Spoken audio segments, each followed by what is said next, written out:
Hey, hello, comic art fans. Good to be back in Ohio. I hope everybody made it back safely after that amazing weekend in Charlotte.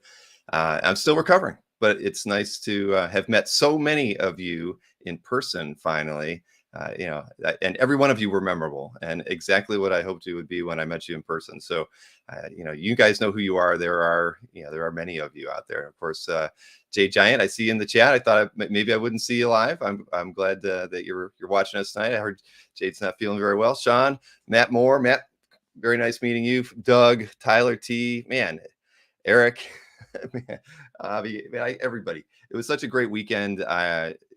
And I talked with a lot of people about the show after the fact, and I just can't tell you that how much I feel that it was probably the best con experience I've ever had.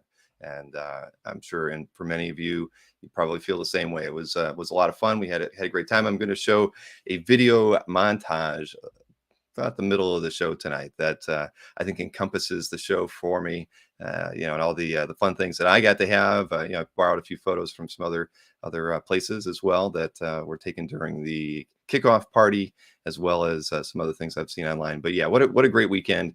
And I picked up artwork, which was fun, and again, just getting to meet all of you and hang out, with friends every moment that I was awake was a very different experience for me going to a show. And so, yeah, very, very fun. Alfredo, you were a surprise being there. We were so thrilled to see you. And Peter Rowe, nice meeting you as well. So, yeah, and James Siegel, man, everybody's out there. West, we missed you. I can tell you that. But it was a great show, and so many people traveled from far and wide to come out to that. And again, and it paid off. I mean, Dan Poddick and Dino came down, not for the whole show, but just really for the meetup and a little bit of time at the con on Friday morning. I mean, it made for a really special event, and I can tell you that I've talked with a few people since the show, and we're already hashing ideas out for what we could do at next year's Heroes as well. So just expect probably a lot more of the same, more collectors, and probably some more special events, I would imagine. But I'm not going to start thinking about other things we can do while we're there probably until the beginning of next year. But still, it was a great time. It was absolutely phenomenal time. Again, Chuck, meeting your daughter, incredible. I mean, when you asked her if she knew who I was, and she knew first and last, I mean, that was pretty darn incredible, man. It was, again, it was just so much fun getting to hear all the stories, that everything that we've talked about for the last couple of years, just seeing it all really happen in front of me, and just getting to hang out with all of you was just was worth every moment of it. And Nick, we really did miss you, really did. We wish you were there. I hope that you can make it there next year. You really should. I mean, I know Baltimore is probably your bigger show for you, but if you can make it to Heroes, I guarantee it was a great time. And we all drank well. I can tell you that. The donations that you made, and Ruben and Scott Wingo, Chuck Arnold, many of you contributed to that, and I passed out as many drink coupons as I could throughout the night. So yeah, it was very, very fun. So we have a long show tonight. There's a lot of things to cover. My video montage for the Hero Show is probably about 8 minutes, and we've got a flip this week. We don't have a calf cribs though. We do have a flip from Mr. James D'Ambrosio. He put together a flip just of his haul from Heroes, which is pretty amazing. I don't know how he does it, but he came back with a full portfolio of artwork. So what I got pales in comparison. So no giveaways tonight, West. Sorry, I wasn't that prepared for it. But hey, so we're gonna start things off a little bit different this time around. I've got Jim Warden in the green room. He contacted me a couple weeks before Heroes, and was talking about this great complete story that he was able to pick up, and it's got an interesting story around the artwork as well. And we had done that kind of art reveal with Jordan a couple months ago, and I've encouraged you guys, if you ever have something interesting that you would like to first show off here before you put it in your comic art fans gallery, that we can do it here on the show. And so this is something pretty cool. And Jim, I'm going to bring him into the show right now. Jim Warden, nice to see you, everybody. How are you doing? I'm doing good, and thank you very much for allowing me to be a part of your broadcast. And it's kind of cool. I'm a rookie at these things. Well, I did that one interview with you, but as far as this kind of thing goes, it's my first one of these. But I'm kind of watching the the private chat thing on the side, and I see Nick there, so very cool to see him. But the big one, I'm like happy and I don't want to say surprised, but Hart R. He's kind of like the driving force behind this whole event, whatever, me kicking this thing up. Oh, really? Planet the Sea. I'm assuming that's him. Oh, yeah. So, Right off. but anyhow, do you want me just to give a brief background? Yeah, well, give it about because this is something new that you picked up, but I think you had told me you had been looking for it or you wanted it, or I don't remember. You didn't give me a whole lot of details yourself, but tell me how this whole purchase came about, and then we can start going through the artwork. Yeah, cool. All right. Well, in a nutshell, I've been selling Matt Wagner's artwork and been a fan of his for many, many years, and don't have a lot of the vintage stuff. Certainly not like the old Comico or anything like that. But even like in the '90s, like I think I only have one page from the first Batman Grendel series, and it was in selling his artwork, it kind of like started the avalanche with the second Mage series, and then pretty much like everything since then. So including the Mage 3 and the Zorro and the current Devil's Odyssey, etc. So, but I do have like on my website some galleries set up, and there's some fairly old pieces in there. I go back to the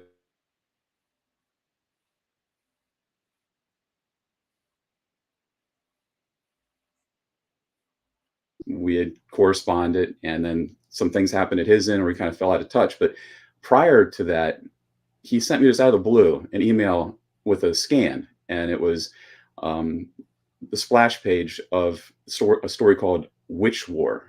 It's like WITCH War. And honestly, I hadn't seen it. At least my memory banks had kind of forgotten about it, I guess. But he asked, if there are any pages available. I said, no, I've never seen anything from that. But subsequently, I had a conversation with Matt Wagner, and we were chatting on the phone, and he had recently cleaned out a storage closet in a studio and literally found some stuff, not a great deal, but a nice cache of stuff from a good number of years ago that he completely forgotten about. So we're definitely going to be promoting that when the new Grendel series from Netflix drops. But one of the things that survived in this was this complete demon story that he did. It was for Demon number 22. It's cover dated 1992. And it's just, he did a 4-issue Demon miniseries like in the mid 80s that was very dark, and it was well received. But then it was kind of like, he did those 4 issues and nothing else for that. And then he did this Demon 22, and it was covered, and it's actually 24 pages long. And at the time, like in the early 90s, DC in particular, I think, was doing what they call color holds, where they would, like an editor would actually draw like in red line on the original artwork in some cases. Some editors, I guess, did it on overlay, but the editor of this particular comic chose to do these red color holds on Matt's original art. And some pages it's very noticeable. There's a good number of pages that don't have anything, but recall this. I mean, when we had the conversation, he was bristling. He was still very upset that the editor had basically taken a red marker to his original art, and it kind of like annoyed him so much. He basically just put the whole issue away and just kind of forgot about it. And when Hart reached out to me about just sent me the inquiry about a page, then I again subsequently asked Matt, and he had the whole effing issue, and he went on to tell me the story about how it just so annoyed him about the red line. So anyhow, we struck a deal. It was the most I've ever paid for a comic thing, but it's like a dream coming true. Like literally 1992 publication date, but he drew it prior to that. Because if you look up at the cover in the top, it says inventory, and he drew it because there's a date on the cover of 1990. So that's 32 years old. And to have, a complete book from that vintage, it's just, yeah, you see if there was this month, it says INV for inventory. Right. So, it starts off with this great cover. And then if you go into the first page, that's what Hart sent me.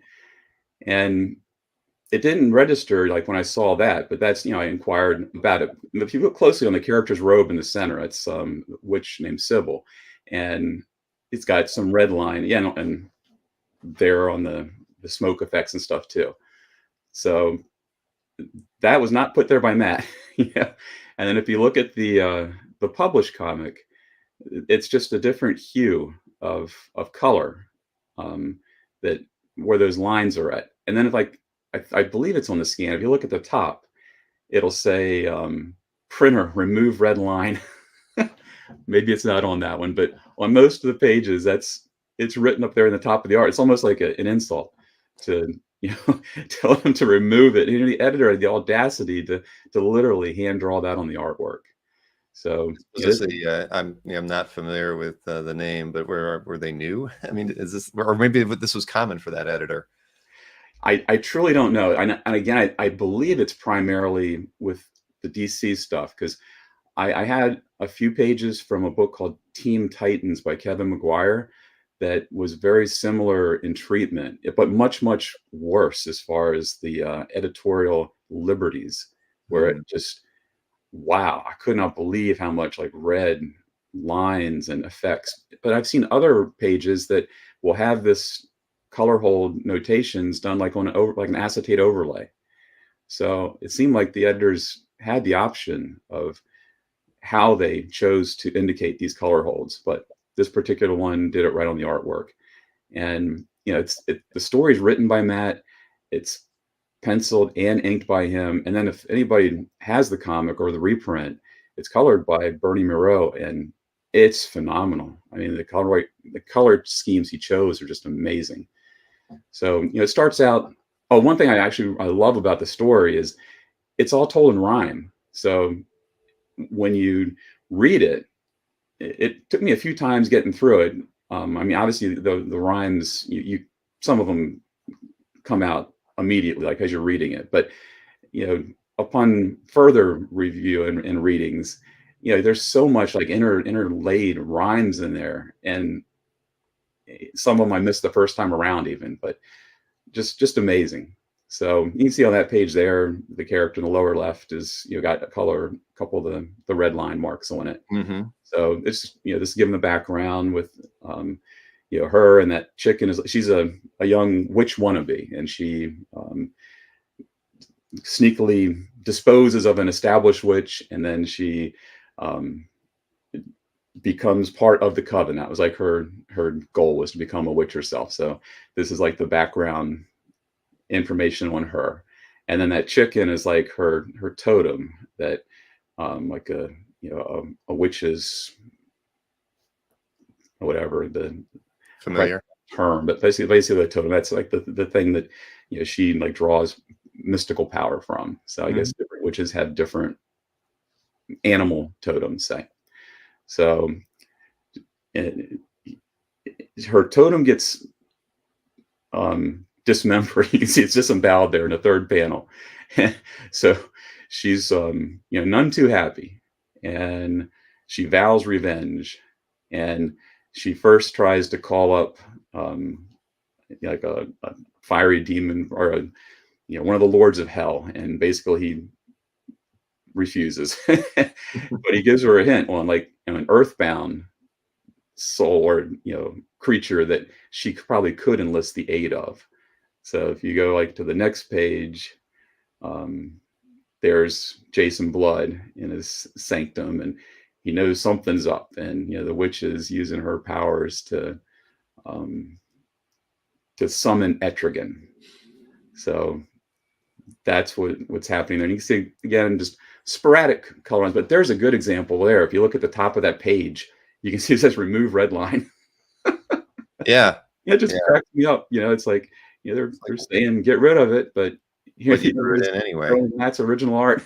Yeah, it doesn't make any sense. I love the perspective in that first panel. That's Oh crazy. yeah. Yeah. That's the Beautiful. neat thing about this story. It really is a great bridge from like his really early stuff, like Hmm. in the Mage, and then um, what he kind of has evolved into. Um, just a a great example of him again doing everything and really cutting his teeth, because this is like one of his first big jobs. You know, writing, penciling, inking.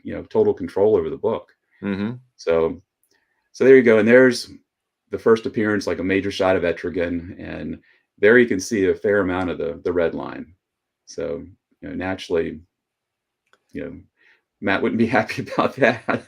you know, No, as I with mean, any artist, where you get yeah. your original back and it's I mean, that's defaced. not really editorial stuff, though. They're trying to refine the artwork in some weird way. Yeah, I don't know if it's for the colorist or if it's, or it just doesn't make a whole lot of sense. It's almost yeah, for the I, colorist because of the way they're, like that shadow on the leg where he's leaping out the window. I mean, or I'm assuming that would be like a shadow. So he's trying to illustrate color choices, versus yeah, artistic, line art changes. It's peculiar, very peculiar.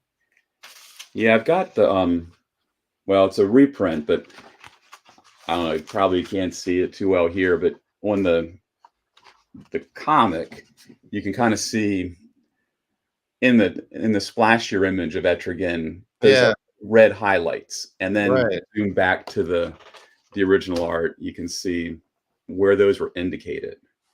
So, I have a hard time visualizing how that works in the production process, but it is what it is.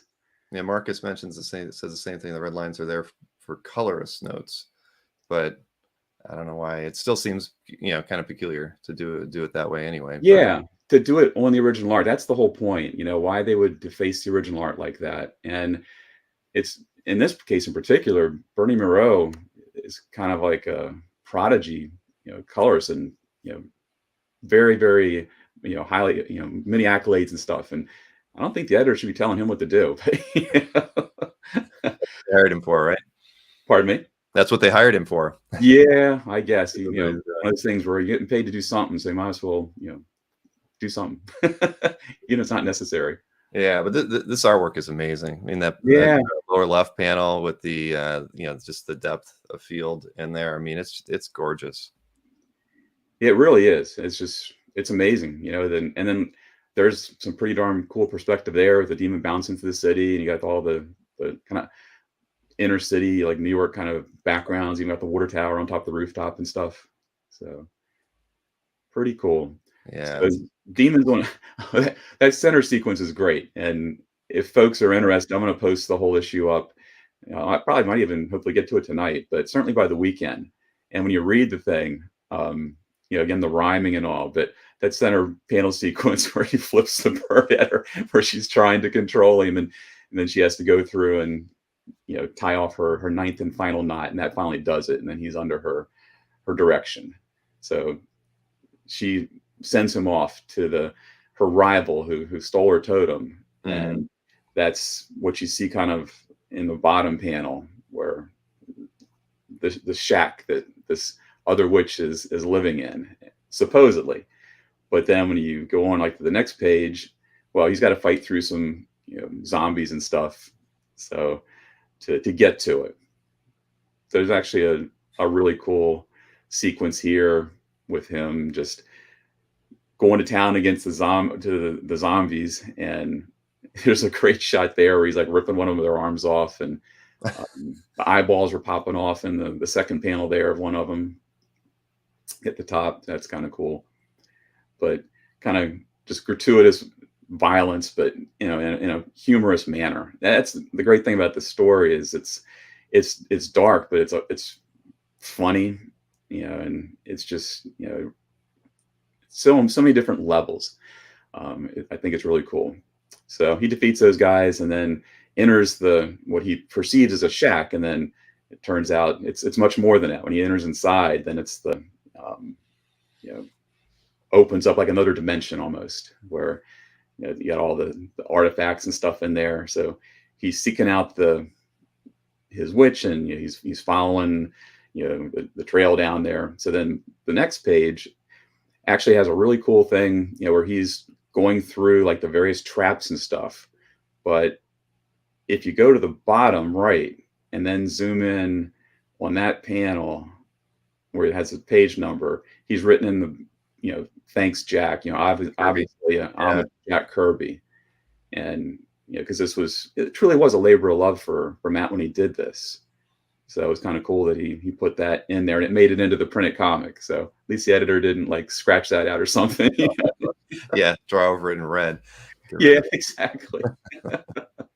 So, oh wow, that's beautiful. Isn't that cool? Yeah, it's like That is amazing. he's dropping in, into her lair, and her totem is that pig. And then in the test tube kind of vial thing, she's got Sybil's totem, the chicken guy, and she's doing some magic or whatever on that.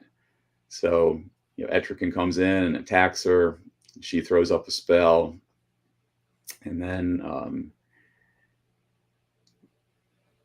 let's see here. Yep. That's great. Yeah, so the two of them get into like a bit of warfare and stuff, and he grabs Sybil's totem in that test tube, but he also grabs the other witch's totem, the pig, and makes his escape. So it's kind of clever in the storytelling. He wasn't told to do that, but he's just like doing that on his own to bring both back, and in theory, doing Sybil a favor by bringing her rival's totem, because then she could do something to that. So then it really kicks into high gear when that's the witch Annie, and her reaction. She's mortified, her totem's gone, but he comes into Sybil and he tosses her her totem, but then he's like, your rival's own pet called forth for regret. And he's thinking he's doing her a favor, and she's like, oh no. Right. So then it goes into this whole thing where the totems are like loops, and it drew her to Sybil's lair. So Annie shows up, and he has this great rhyme that goes in as you lead up to that image of him at the bottom, where he's just going oops, where that like rhymes with snoops and loops. But it's just so well done, and to have that word balloon kind of tie into that rhyme, I thought was really cool. And then obviously the artwork itself is pretty darn cool as well. Oh yeah. So I think you'll have a lot of people reading this from beginning to end once you get it posted in your calf. Yeah, well, this is great storytelling. I mean, I love the panel breakup on this one too. It's brilliant. That's so good. Wow. See, I had not, I not being on this side of the fence, I had never read this before, but this is really, it's great. Yeah. So the other witch, does cast a spell on her totem and makes it huge, and then it says got decidedly big, and it rhymes with pig. So it's, again, the rhyming kind of carries forward as you read the story. So the pig turns into this giant monster, and Sybil needs help. So she's undoing her knots to basically release her control of Etrigan, and to enable him to fight the pig, but that's also freeing him from her spell. Right. So it's obviously leading to like a pretty cool O. Henry ending. So then here's a DPS, right? Wow, that's great. Great double page spread with them duking it out, and he's got like all the little mystical totem, or the skeleton things and everything hanging at the top. But wow, pretty cool double page spread there. And a little bit of the red line on the pig creature, but not terrible. I didn't find it horribly distracting, but I'm not the artist, so I know if I had the talent to draw stuff like that, I would be livid. But as it was, I've seen a lot worse, so I'm fine with it the way it is. Yeah, like somebody mentioned in the chat, as long at least it wasn't white out.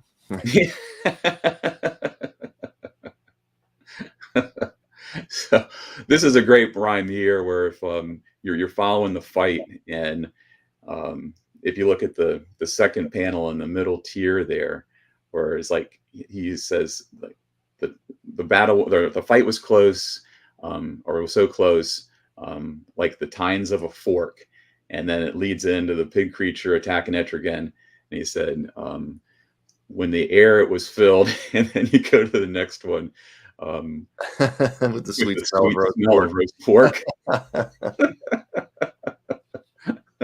So the pig creature's defeated. Sybil's won in theory, and then she has the power to defeat the other witch.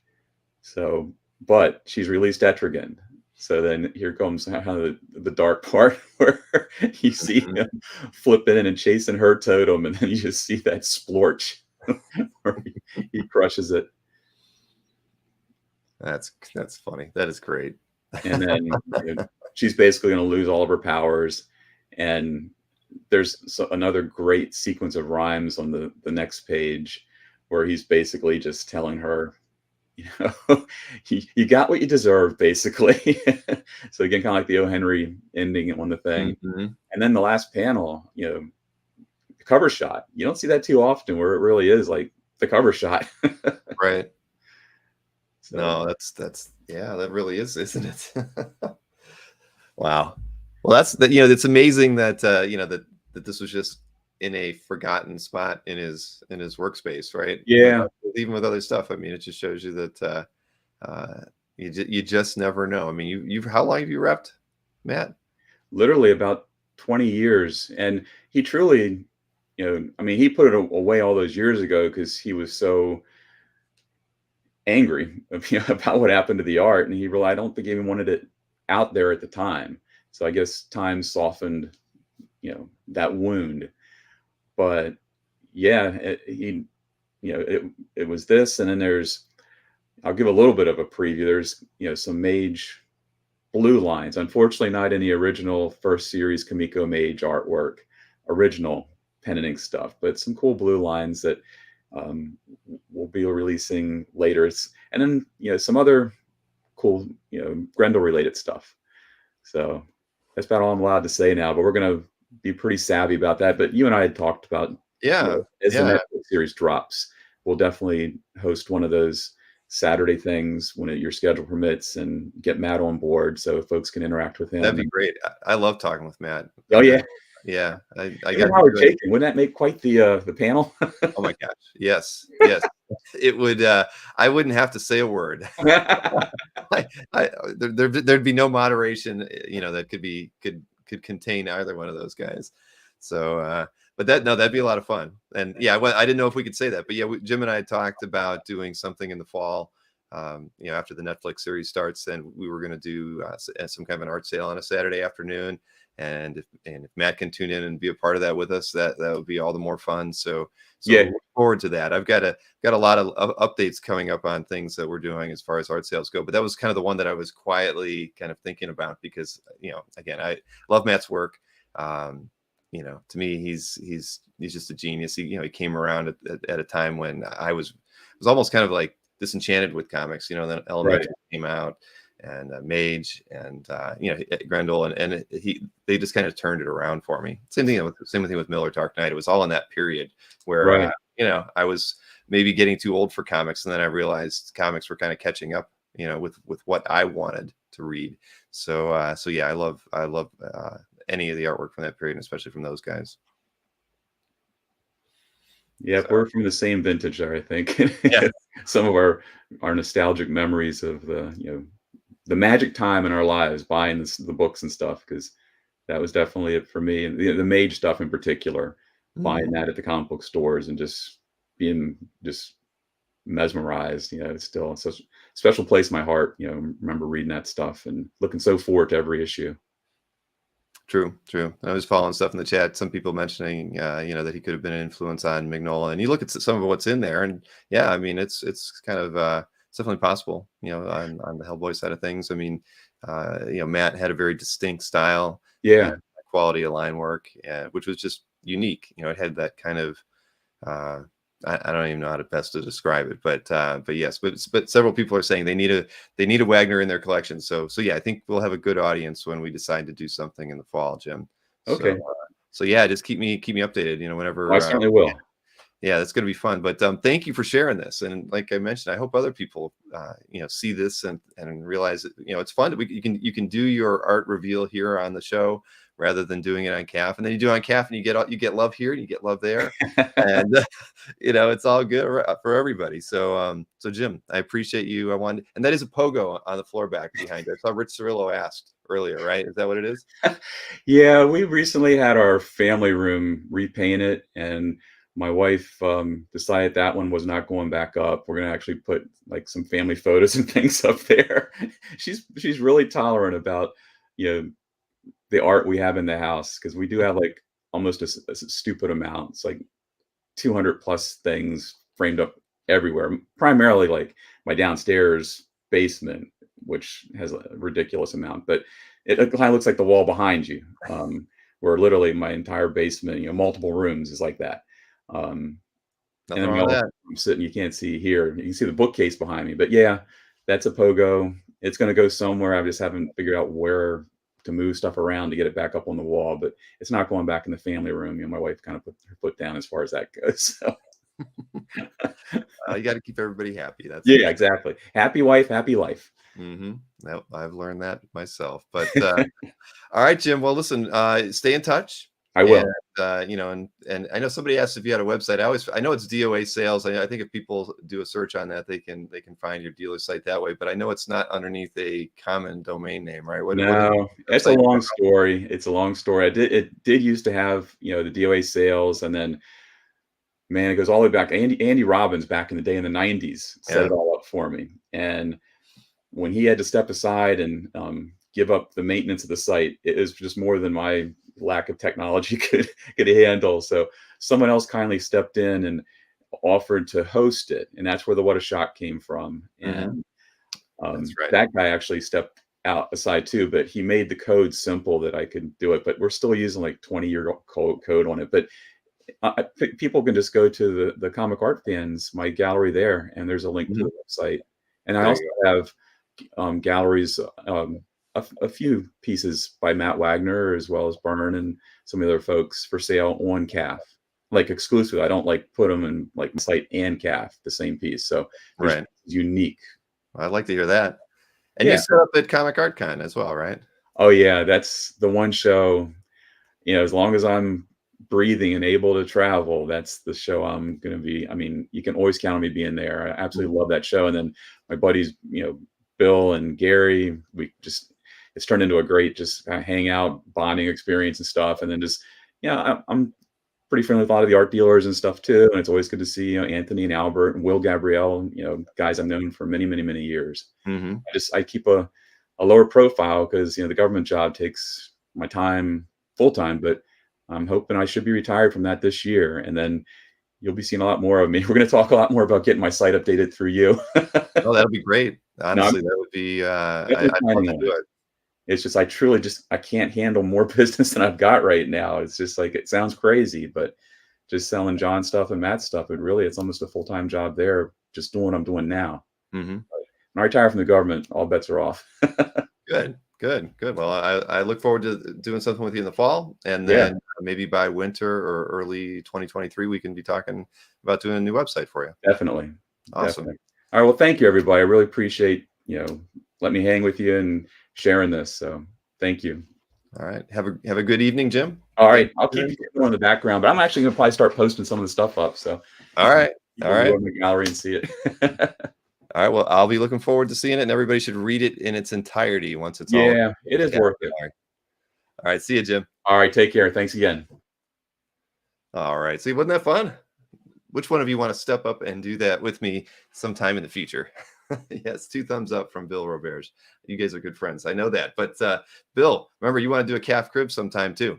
And he mentioned my back wall. It was further down my list of things that I was going to tell you about. But this will probably be the last time you see the back wall in this current configuration, because beginning tomorrow, everything is going to be begun. I'm going to start packing everything away, because it's we're a few weeks from moving, probably a month from moving permanently. But I'm making a trip down to Florida the weekend after next. I'm driving a U-Haul by myself down there, and my room was one of the things on the list to pack up and take down. So beginning tomorrow, I am going to start disassembling everything in here and getting it ready for the move. So that'll be interesting. But as you know, once I get it down to Florida, at least then I'll have something to at least lean against the walls behind me, so you can think that I've got some cool stuff there. So an end of an age. That's right, Ian. So yeah, so don't expect to see anything cool behind me after today, because it probably will be all put away.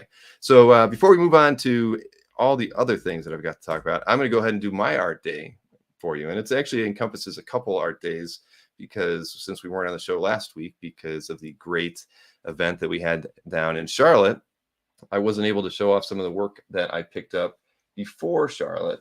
Now, these first three, so I've kind of got two sets of artwork here. The first three here I picked up from Mike. Was part of that. Remember how I said he wanted to kind of pay forward some of the time that I've got from working on Dueling Dealers. So he was like, I'll take some extra stuff, and then I won't owe you any money or any art for a while. So you guys know I have a kind of a pile set aside over there. So I'll show the piece that the people who were at Heroes got to see this piece. This is a Tim Sale Spider-Man Blue issue 6 page. No Spidey on it, but it is a very decent Craven page. So I got Osborn on there as well, of course, and then there's that great shot. I mean, everything on this thing is great, but I'd set this aside about 2 weeks before Tim went in the hospital, and and I'd been eyeing it for literally about a year. I kept wondering why Mike was never pulling it out and trying to sell it, but how Mike is, he's got a lot of art and not a lot of time. So, but hey, I got some Spider-Man web shooting going on there at the bottom panel.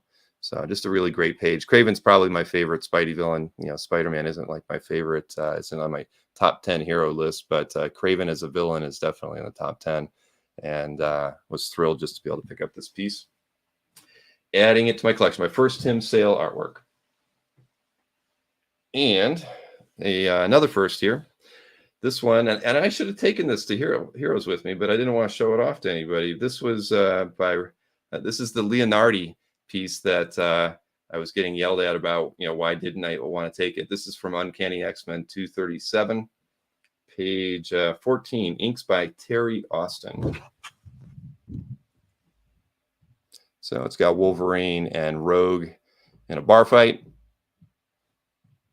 I haven't gone back to read the issue, so I don't remember everything all about it. But yeah, they're in their civvies, of course, but a very nice Leonardi and Austin Uncanny page.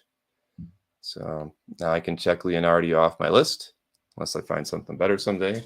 But this one's really nice. And I helped get something for Jason, I think we might see later from Leonardi and Uncanny as well. Now, I have always liked James O'Barr. All right, I like his artwork, but I'm not a big Crow fan. So it's always been difficult, because it's like, I like his style, definitely like his older style, and but I never wanted to get a piece of art with Crow on it. Call me crazy. Thank you, Larry, on that great Leonardi page. It really was. I had us at Wolverine. So I wasn't even looking at the chat, guys. I'm sorry. But yeah, both of those were really, very happy to get both of those pieces. So back to James O'Barr, trying to find how do you find anything if it doesn't have Crow on it, right? And of course his artwork is super duper affordable. I don't, it's just not highly sought after, even though I think he's a great artist. So when digging through a bin at Berkey's, I found this piece, and I really don't know what it's for. It has it says frame 137 on the back, and when I look into that, I know that was like a short story in some other book. I don't even know what it was from. But then that was also the title of some documentary that was either released or never released about James O'Barr. So here is the piece that I got from there. So no clue if it's published or not, but certainly the amount of detail that is in it would lead you to think that it probably was published. But yeah, just gorgeous. I mean, and again, everything about O'Barr's style that I like, just gritty, grimy, grungy, and just, again, I was thrilled. I mean, I looked at it, I'm like, again, it's how did I get so lucky as to find something like this at Mike's place? And he, of course, didn't know he had it at all. So, yep, I adore it, and I'm super duper happy to have it. And I, don't need a crow artwork, and it's kind of cool. It's actually on a very heavy board and then glued on, or maybe it's even taped to an 11 by 17 board. But yep, awesome. Isn't that cool, Dino? I mean, that's just so rare. I mean, something like that. I mean, again, he's an artist whom I have always admired, and so happy to have finally picked up something by him. Got to have lunch with him one of the years when we owned Heroes, the Heroes Con, or not Heroes Con. I owned Heroes. When I owned the Big Wow Comic Fest with those guys in San Jose, I got to have dinner with him. I remember him laughing at me a bunch. Well, I think when I told him I wanted to move to Florida like 10 years ago, he was like, I forget who else we were with. I think Tim Bradstreet. And so they both ribbed me for the rest of the night. Don't know why. Anti-Florida guys even back then. So make sure that the tape is acid free. Well, I'll confirm that. I'll take a look at that because I don't even know why it would be on that board. So now we're moving over to my Heroes pickups. And first up was something that Scott Wingo gave to me to give to my daughter, Gwen. And it's by Yannick Paquette from 2014. And it's a Spider-Gwen piece. If you can remember, this was the piece, one of the pieces that Scott had when he did the Amateur Dueling Dealer show. And he said during the show that if it didn't sell, he was going to give it to Gwen. And guess what? He gave it to Gwen. So I wish Gwen could have been there to give it to him in person. Scott, I took a picture of her with it today. And I've got an email to send you because I had some stuff I want to talk to you about. So I'm going to send you that picture tomorrow. But very happy to have that. Of course, it's not Spider-Man carrying Superman like like Mike had, but Spider-Gwen carrying Peter Parker, just as good. And don't call me a brony. I bought this piece for my daughter Gwen, and this was a piece by Tony Fleets. And on Friday night, I got to have dinner with Felix's crew at Heroes, and I got to sit next to Tony. So we were just, I had a great conversation with him for an hour plus. And when I was done, I was like, I gotta hit him up the next day and pick something up by him. And as it turned out, he was drawing and doing some work at the Hero Initiative booth. So I just was an easy walk over from Anthony's booth since they were right next to each other, and I picked this one up. So there you go. And I don't know. I think I've got, well, I have at least 3 other pages by Tony that Maureen picked up from him. And he even knew that my wife had some. It's like the first thing he said to me. He's like, I know your wife came by and picked up art because she said she's married to the guy who owns CAF. So that was kind of funny that he would remember that after, gosh, she picked up that artwork probably 10, 12 years ago. So didn't you say you weren't a brony? I'm not a brony, Michael. Not a brony. I'm a brony enabler. You can say that. You got that right, Nick. So then I'm gonna mess this up. I should probably let's see here. Let me see here. One other thing before I go on to the next piece here. Sorry, I want to check one thing because I know I'm gonna screw up a name on this one, and it's all because I'm a dummy. But Anthony, he was waffling all weekend. Anthony, as everybody knows, I dropped off. I picked up a piece of art from Anthony, and then I also, I delivered some stuff to him. Anthony spent the entire weekend buying artwork, right, Anthony? If Anthony's still in the chat, that guy is an animal when it comes to going to cons. He literally filled up an entire bin that he brought with him of artwork that he bought at the show, and I'm not kidding. This was, flat, top to bottom, filled it to the top with artwork that he was buying from people who were selling, collectors selling, artists that were selling, reps that were selling. He was buying from pretty much everybody, and so I'd swing by there every so often and see what he picked up.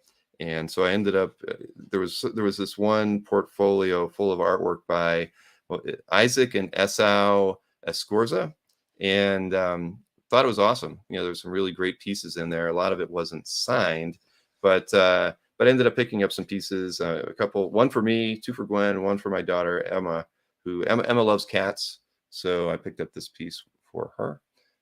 by them, and not signed. I've got to figure out if those guys are ever at a show, because I want to get that one signed, and then this one is one that I got for Gwen.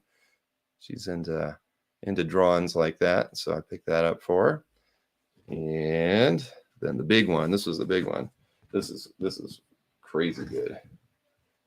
Look at that. And I guess as a pair of brothers, I've read a little bit about them. I guess they kind of actually work together, probably in a way like Greg and Tim Hildebrandt worked, where they kind of sometimes one guy's starting and the other guy's finishing, or vice versa. So they have a very unique style. They've done work for heavy metal. And then they did, of course, the Ninja Turtle work of late. But yeah, I mean, look at the detail on that. That thing it's gorgeous, absolutely gorgeous. Gwen was so happy when I showed her this piece. I mean, it's pretty darn cool. Isn't that great? Yeah, I agree, Tony. It's a beautiful painting. All right, and I'm sorry, not following the chat as well as I. Yeah, I know. I figured a lot of people would want that one. And then the one that I got one for myself. So this was she got big boots, but take a look at that rogue. Probably put it over here. It might be a little better. Need a little bit more light in the office today, but colors on that thing are just gorgeous, aren't they? I mean, turn it a little bit like that maybe, but very nice rogue. And it's on how many hands? I don't know. It's like probably around 12 by 18, so a little bit bigger than 11 by 17 board. Very, very happy. And yeah, what am I? Let's see. Eric says, Bill, you're making those of us with kids that didn't buy art for our kids look real bad. Hey, I'm trying to set an example for you guys. So, hey, and are we giving something away tonight? There's 160 people watching the show tonight. Thank you for everybody for tuning in. But you probably all want to see the Heroes video clip I'm going to show shortly. But I got two other pieces of art that I was absolutely thrilled to pick up. And I've always wanted to get older strip art, and it's one of those areas that Mike just doesn't have a lot of. I've always wanted to get a Milton Caniff for one, and a few other people. Salinas, I'd love to own something by them. I mean, Raymond would be great to have, right? I mean, there's lots of great strip artists from the 40s and 50s that I'd love to own a piece from. But Anthony, once again, fell into somebody bringing him about 10 very old pieces of strip art. So first up for me is this piece of art by George Wonder. It is it's a really nice one. I think you're going to enjoy it. Take a look at this. I'm going to try to hold it in a better angle here with the light. But just classic, characters are fantastic. Got a dragon lady on it. I mean, so what more can you ask for, right? It's very, very happy. What was the year on this one? I forget. Was this 53? So yeah, just I love the angle on the first panel. Just great storytelling. So thrilled to have it. And if I don't get a better George Wonder piece, this will be just fine to have it be my one and only. And then the Caniff. I did get a Caniff. It doesn't have any major characters on it from Steve Canyon, but it's just classic Caniff. And hold it a little closer here. It does have a little stain on it. Doesn't bother me. That kind of stuff goes with the territory, right? But I love the characters up front, just talking, and then you get the background characters where where the conversation's going on. Just really nice. And then again, they throw a few characters in the back who aren't talking. I mean, just really, really. I mean, everything you like about a Caniff strip. Just beautiful, absolutely beautiful. But I love the lettering on this. I mean, same thing with the other piece as well. But just classic. So, and again, classic Caniff. I mean, the thing with Caniff, when you look at the strips that are out there, which there are many, it's always fun to see where he chose to to put his signature, right? I mean, it's just it's always someplace different. Could be in the middle panel, first panel.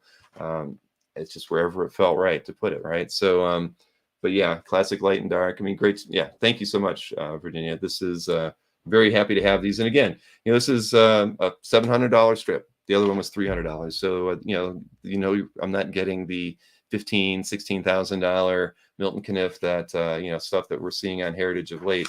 But again, if this is as good as it gets for me as far as the Caniff goes, I'm really, really, really happy because his work was definitely different about 10 years after this, and while it's still good, just you can see the difference. So, and that's kind of like on the edge of where I would have wanted to be age-wise on a piece.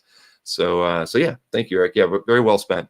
And thank you, Anthony Snyder, for making that happen, because otherwise I would have, again, it's Anthony's diligence at picking up artwork at shows that allowed me to to do that. Did I pay in singles? No, I did not. No, I did not. Thank you, Brett. Yes, great example. So yes, and 6 more likes to 80, everybody. We've got 150 people watching the show right now, so everybody should hit that thumbs up. Right, Nick? We know how this works. So, all right, let's keep this show rolling. Right now, before we get on to the Heroes video that I put together, I'm going to go ahead and show the weekly flip right now, and that was the flip presented to me just last night by Jason D'Ambrosio. He put together a flip of artwork that he picked up or got while he was at Heroes. So it's about a 4-minute video clip here. So enjoy this, and we'll get on with the Heroes video recap after this one.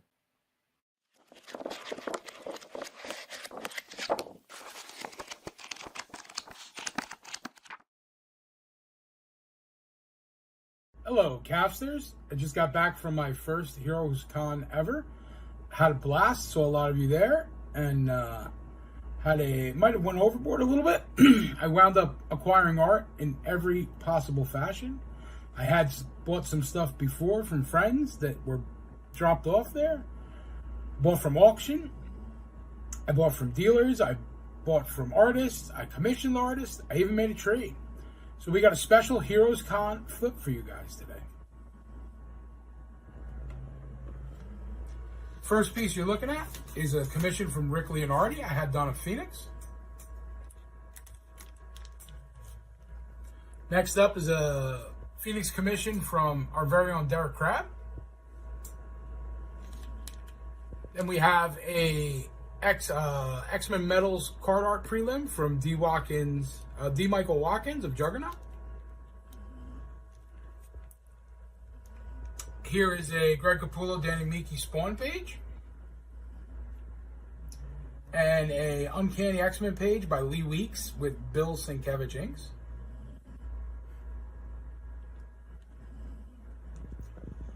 Picked up a couple Billy Tan Uncanny X-Men pages. Again with Danny Miki inks.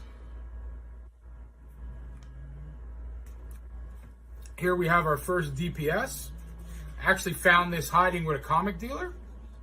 It is a Wolverine DPS by Javier Saltares and Mark Texera.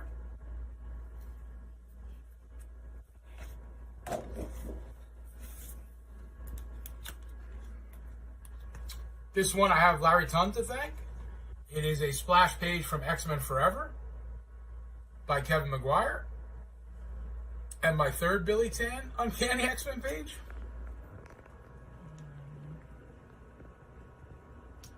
This came from Mike Berkey. Thank you very much, Mike. It is the end page of Uncanny X-Men 231, The Lead into Inferno, by Rick Leonardi and Dan Green. And this is part of my big trade with Khalil. Thank you, Khalil. An X Factor 5 page by Butch Geis. A lot of action on that page. I love it. Second DPS. This one from Galactic Guardians back in the 90s by Kevin West. A lot going on here. Love it.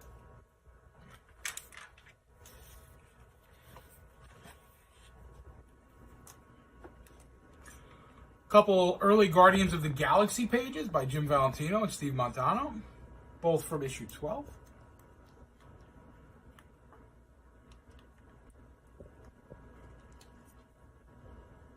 Paul Smith sketch of Wolverine, and a Ron Garney Uncanny X-Men page from the infamous She-Hulk Juggernaut Affair issue.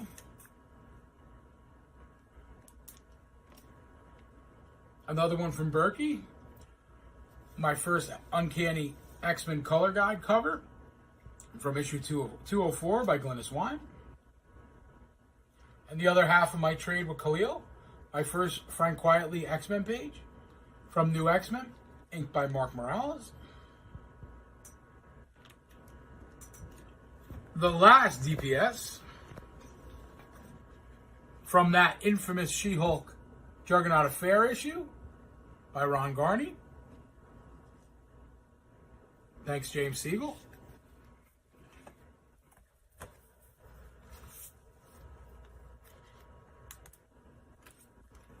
My auction win, a Drew Moss Storm, and a Dueling Dealers pickup from James, Ron Wilson Thor.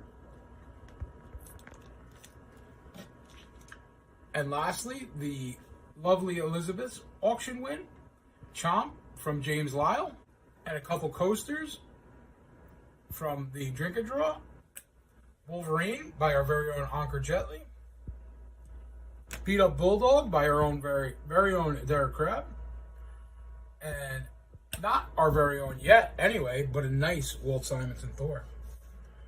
Thanks, Kath.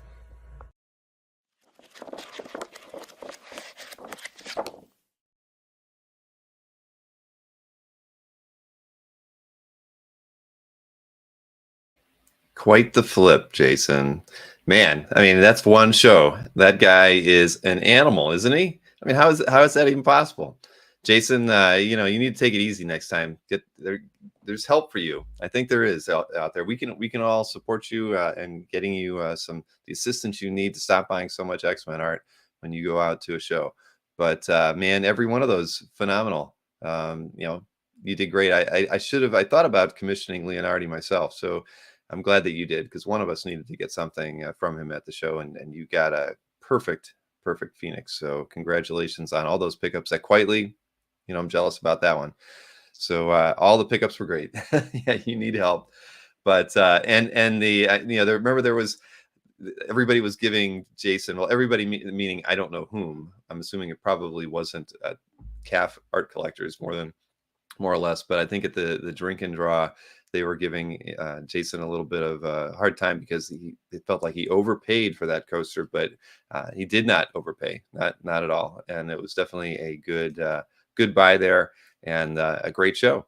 And as you're going to see momentarily in the Hero video recap that I've put together, Jason is in many of the photos. He took a lot of selfies while he was there with other collectors, and so he worked his way. You're going to see numerous clips with Jason in this thing. Now, this is 8 minutes long, and I had to pare this thing down because I had probably over an hour of footage, and I was lucky enough to be able to go up and watch John Romita Jr. do one of his meet and greets with fans, where I think 5 was groups of 5, so I think he did one each day. So 4CX asked me to go up there and hang out with them, and you know, I got to talk with Romita Jr. for a little bit, and like 30 seconds before the people started coming in, but it was cool. And I filmed his meet and greets with them. So there's a small segment of about 30 seconds in this clip from that. But everything else is just photographs from the show and some video clips. I tried to kind of keep it in order from the kickoff party on Thursday night to the you know, the things going on Friday on the show floor, as well as the only thing I didn't get really any pictures from was the Drink and Draw on Friday evening. I don't really know why. I was there for about an hour, but I didn't take a single photograph at that. But I got lots of photographs and videos as well from other than that. So why don't I go ahead and play that, and we can talk a little bit about Heroes when it is over. So here we go.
come together.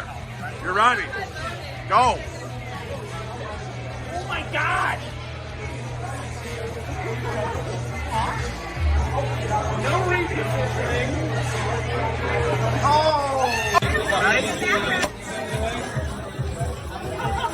Are you shitting me?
Thinking, oh my God, I'm old. It's melancholy. I remember doing this and having fun,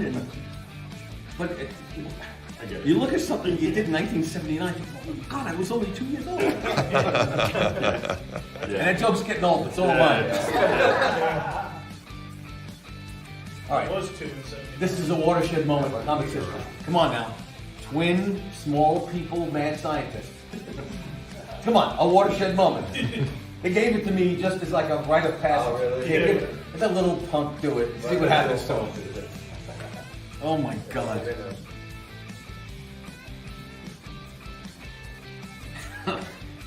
And the mud monster. I get the water guy and Sandman and mud monster. That was their I literally like while you're behind on my commission list because I just want to so I think and I don't know if you worked on this that there was any sort of all my commissions are presented right now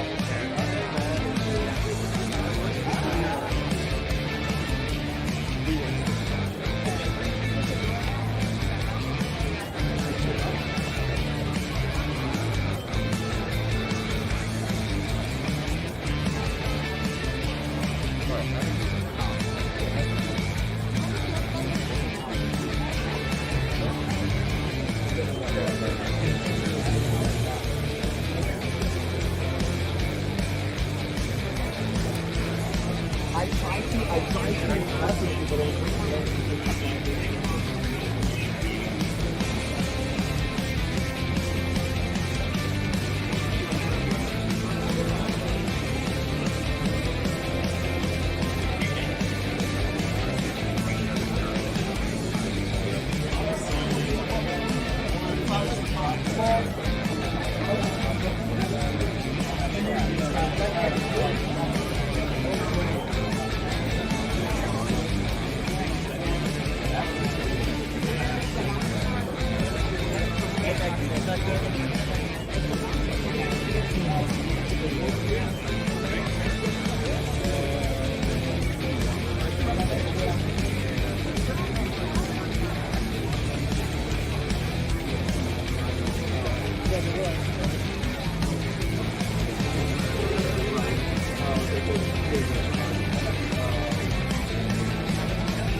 Wall.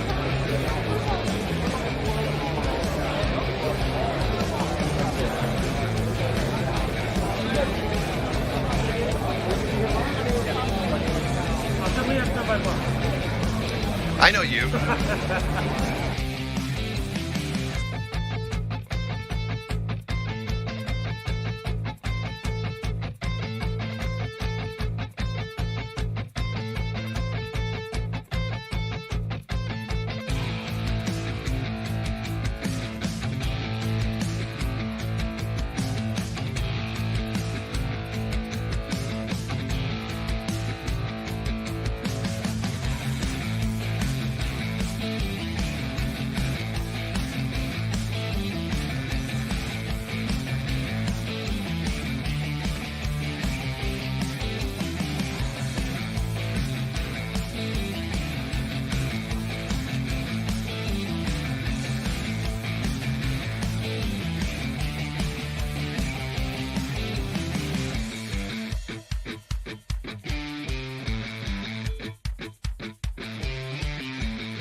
Hey, Larry. Bill, that was like one of the greatest weekends I've ever had at a con. I mean, Wasn't it? It was. From Thursday to Sunday, I didn't want the weekend to end. I didn't want to go to work the next day. It was so great. And once Monday comes, I didn't feel like working. But that was such a great, between Thursday and Sunday, amazing time. It was. I mean, there wasn't a moment where we weren't all on, right? Where we weren't with another collector at some place. Even if we weren't all together in a group like on Thursday night, it was still just absolutely incredible. Best experience I know I've ever had at a show. So yeah, I mean, it took me about 3 days to recover, but yeah, no, I mean, I got nothing but good things to say about it, and I'm already thinking about next year. That's the crazy thing. It's the auction was fun. I talked with Shelton during it, and he's like, he wants me to volunteer to help them with that next year. And but just the idea that trying to get an even larger group to go out, from Comic Art Live and Comic Art fans to be there would just make it even more fun, right? I mean, I'm sure everybody did well business wise. I mean, as far as sales go, I mean, I talked with Felix. Yeah, I mean, Jason funded everybody. I mean, well, so did Anthony with all the art he bought. He was putting money into collectors' pockets so they could go out and buy more art. But yeah, even Felix, we actually talked a couple times since the show, and he said both times, he's like, probably one of the most fun shows he's ever had. And everybody was remarking on how many collectors were there, and it was just fabulous. I mean, I couldn't have hoped for a better first time back to a major con. Just to have so many friends there, and it was great. Yeah, I love that we met so many people for the first time. You get to put that face to the name. I mean, like, I've been to New Jersey twice. I have never met Dino until I went to North Carolina. So great meeting Dino. Mikhail, I've never met him before. Tyler and Snork. I mean, it was great. I mean, Snork was like, "Hey, buddy, how you doing?" And next thing you know, we're taking shots of Jaeger. I mean, it was just a fun time. Well, I'm glad I missed that. Yeah, and I heard a lot of people had their flights either canceled or had to change. I mean, there were a lot of cancellations that weekend, so I was very happy that the collectors, persisted in finding new flights. Someone we know paid $900 to change their flight, and they missed the kickoff party, but they said it was 1,000% worth it. They had so much fun, and they came home with so much art. I'm glad he decided to come, and I'm glad everybody found a way to make it work. I mean, some folks had to add 2 stops to their itinerary, and it was unfortunate, but I'm glad they all made it to Heroes. Yep. No, I totally agree. Tony Brischler, we got to meet Tony. I mean, I got to, and like you, I'd actually never met Dino in person before. So that was a first for me. Same thing with Mikhail. I mean, same thing with pretty much everybody out there. Eric Wanger, Snorik, Tyler T. I mean, you just, Derek, just everybody, getting to meet Fish. I mean, the cool thing was, everybody was exactly as I expected them to be, just because we've done these things so often, and or I've seen, or especially when we were doing the Sunday collector conversations, where I think those were just fun round tables where I think we got to know each other pretty well, and everybody in the audience got to know us pretty much. So we were exactly like we were. The only thing everybody kept telling me, I'm taller than them. I'm only 6 foot tall, everybody. I think everybody was thinking I was about 5'4" or something. So just to clarify that, I am 6 foot tall, so don't be frightened. Yeah. David Wetzel, congrats on Yeah. the amazing new art pickups. Thank you, David. But yeah, so it was just great. I mean, getting to meet Scott Wingo for the first time. Anthony won't be in diapers till San Diego, but we will get photographs without question. I think he's doing that on Saturday, and he can't wait. So Right. Yeah. but yeah, I mean, again, Larry, it was the best, and I think we're gonna, hopefully it's not the only show where we can have that kind of fun. I mean, San Diego is a very different kind of show, right? You really don't have the opportunity to get together in larger groups like we were able to do there. But it sounds like maybe Baltimore. I know that Dan Poddick was talking about trying to organize a get together in New York for the fall show there. So, I mean, I'd hate to think that we only did it that one show a year. So, I'm sure we can get a couple rallying points every year where we can, get 50, 60 or 100 Comic Art Fans members in the same place at the same time. Yeah, you live in Florida, so maybe we set something up for MegaCon. I haven't been to MegaCon in years. That's true. It's a good show. I would agree. And that, I think their show is like around April 1st, end of March, somewhere around in there. So yeah, that's definitely doable.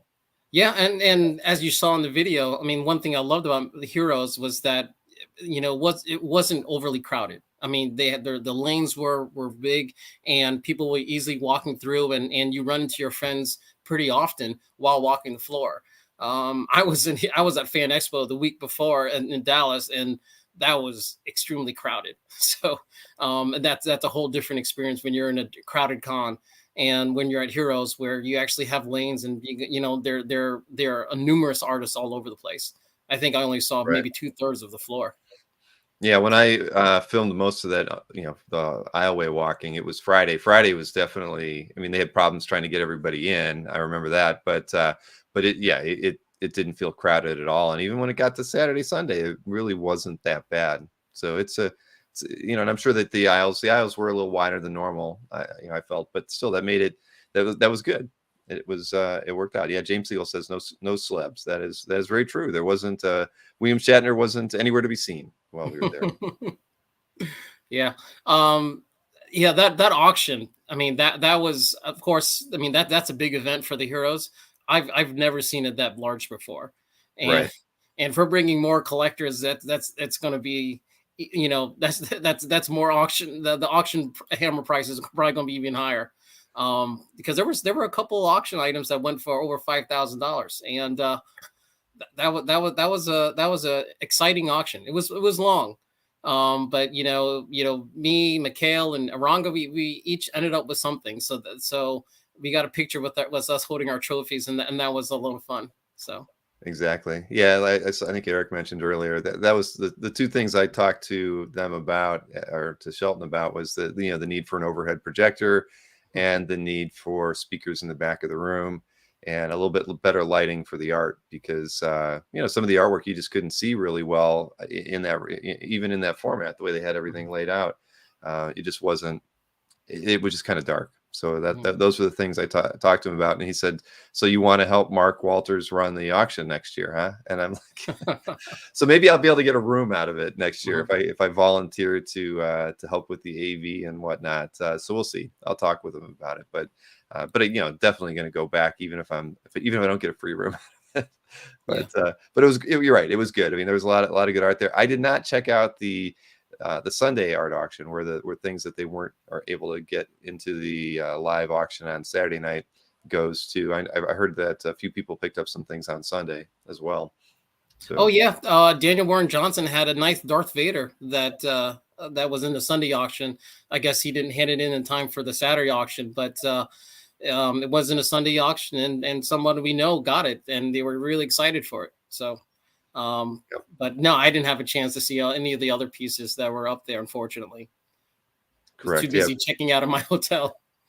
Michael's asking about the auction in person. The Saturday one is, and I think they probably had about 150, 160 pieces to auction off for that one. But the Sunday auction is, I mean, do they do that just by writing bids in? Is that how the Sunday auction is handled? No, I think they just do it on the floor itself. There's a They section on actually the do a floor. live auction on the floor. Yeah. Wow. Okay. No, I see. I had no idea. I clearly wasn't paying any attention on Sunday. I was one of those people who had their flight canceled on Sunday. I did leave at, I don't know when, around 2. My original flight was out at 2 and got canceled, and ended up having to leave out of Charlotte around 5. But okay, so it is a live auction on the floor. So there you go. You got to be there. You got to be there for both. Yeah, Jason saying it was live. Very small, 30 people maybe. So yeah. Okay. Well, next year I'll just have to make sure I stay there through Sunday then. Yeah, one of the things I like is so you have a bunch of friends over there, and when your friends are so excited because they just either they locked down a grail or they just picked up this amazing pieces. Everybody I know who picked up a Daniel Warren Johnson piece were really excited. They loved their piece, and I love being with them and looking at their piece and like seeing their excitement. Oh yeah, no, it was great. Of course it was. I mean, it was so fun. Everybody was coming away with some artwork. And Larry, I know you didn't get the Stealth Freeze. I know that would have been a good one to have added to your collection, but you got a decent piece as well. So I didn't get anything at the art auction though, unfortunately. I ended up not bidding on anything, but that's okay. I had already picked up everything that I showed earlier by that point, and that was over my limit of what I wanted to spend. Yeah, I got something from Xavier Robbins, who I didn't know before the auction. I don't know who he was. I just saw the piece. I liked it, so I bid it on it, and I met him the next day on the floor, and he was really humbled that that I wanted, and he's been a student of Stealth Freeze for about 7 years. So Oh really? Yeah, that was a great chat we had with him. Oh cool. I didn't know Yeah. that. No, but I could see it in the color choices in his palette. But I didn't realize that was that it was an influence for him. That's cool. Yeah. As you know, we had a local friend, and he invited us over at his condo, and we had a lot of fun there with people sharing portfolios and having a dinner. And then the funny part was after the auction, a group of us, were craving gyros from a food truck. It was like 1 o'clock. It was like 1 o'clock in the morning. The bar was kind of full, so we're like, "Hey, let's go get some gyros." And so we walked out like 5 blocks away, and then next, we ended up back at the friend's house instead of waiting in line for the gyros. And then we just, we continued eating at 2 o'clock in the morning. I went to bed hungry that night. Unfortunately, I didn't walk. I thought about it, but I got up to the room and I saw room service had ended at like 10. So I knew I was out of luck, and I wasn't going to go bang on the vending machine like I saw Aranga doing earlier in the day. I cut that picture out of the video clip, but I got a good picture of him just being very angry with that machine downstairs. Yeah. But yeah. Anyway, right, but it was a good time. Yep. For the folks who couldn't make it, sorry, but there's going to be other opportunities. Like, next month there's a meetup in Columbus. Hopefully we'll get some folks there. But we can do it at another con. I'm just going to say it was a blast at Heroes, and hopefully it'll be a blast again wherever the next event is.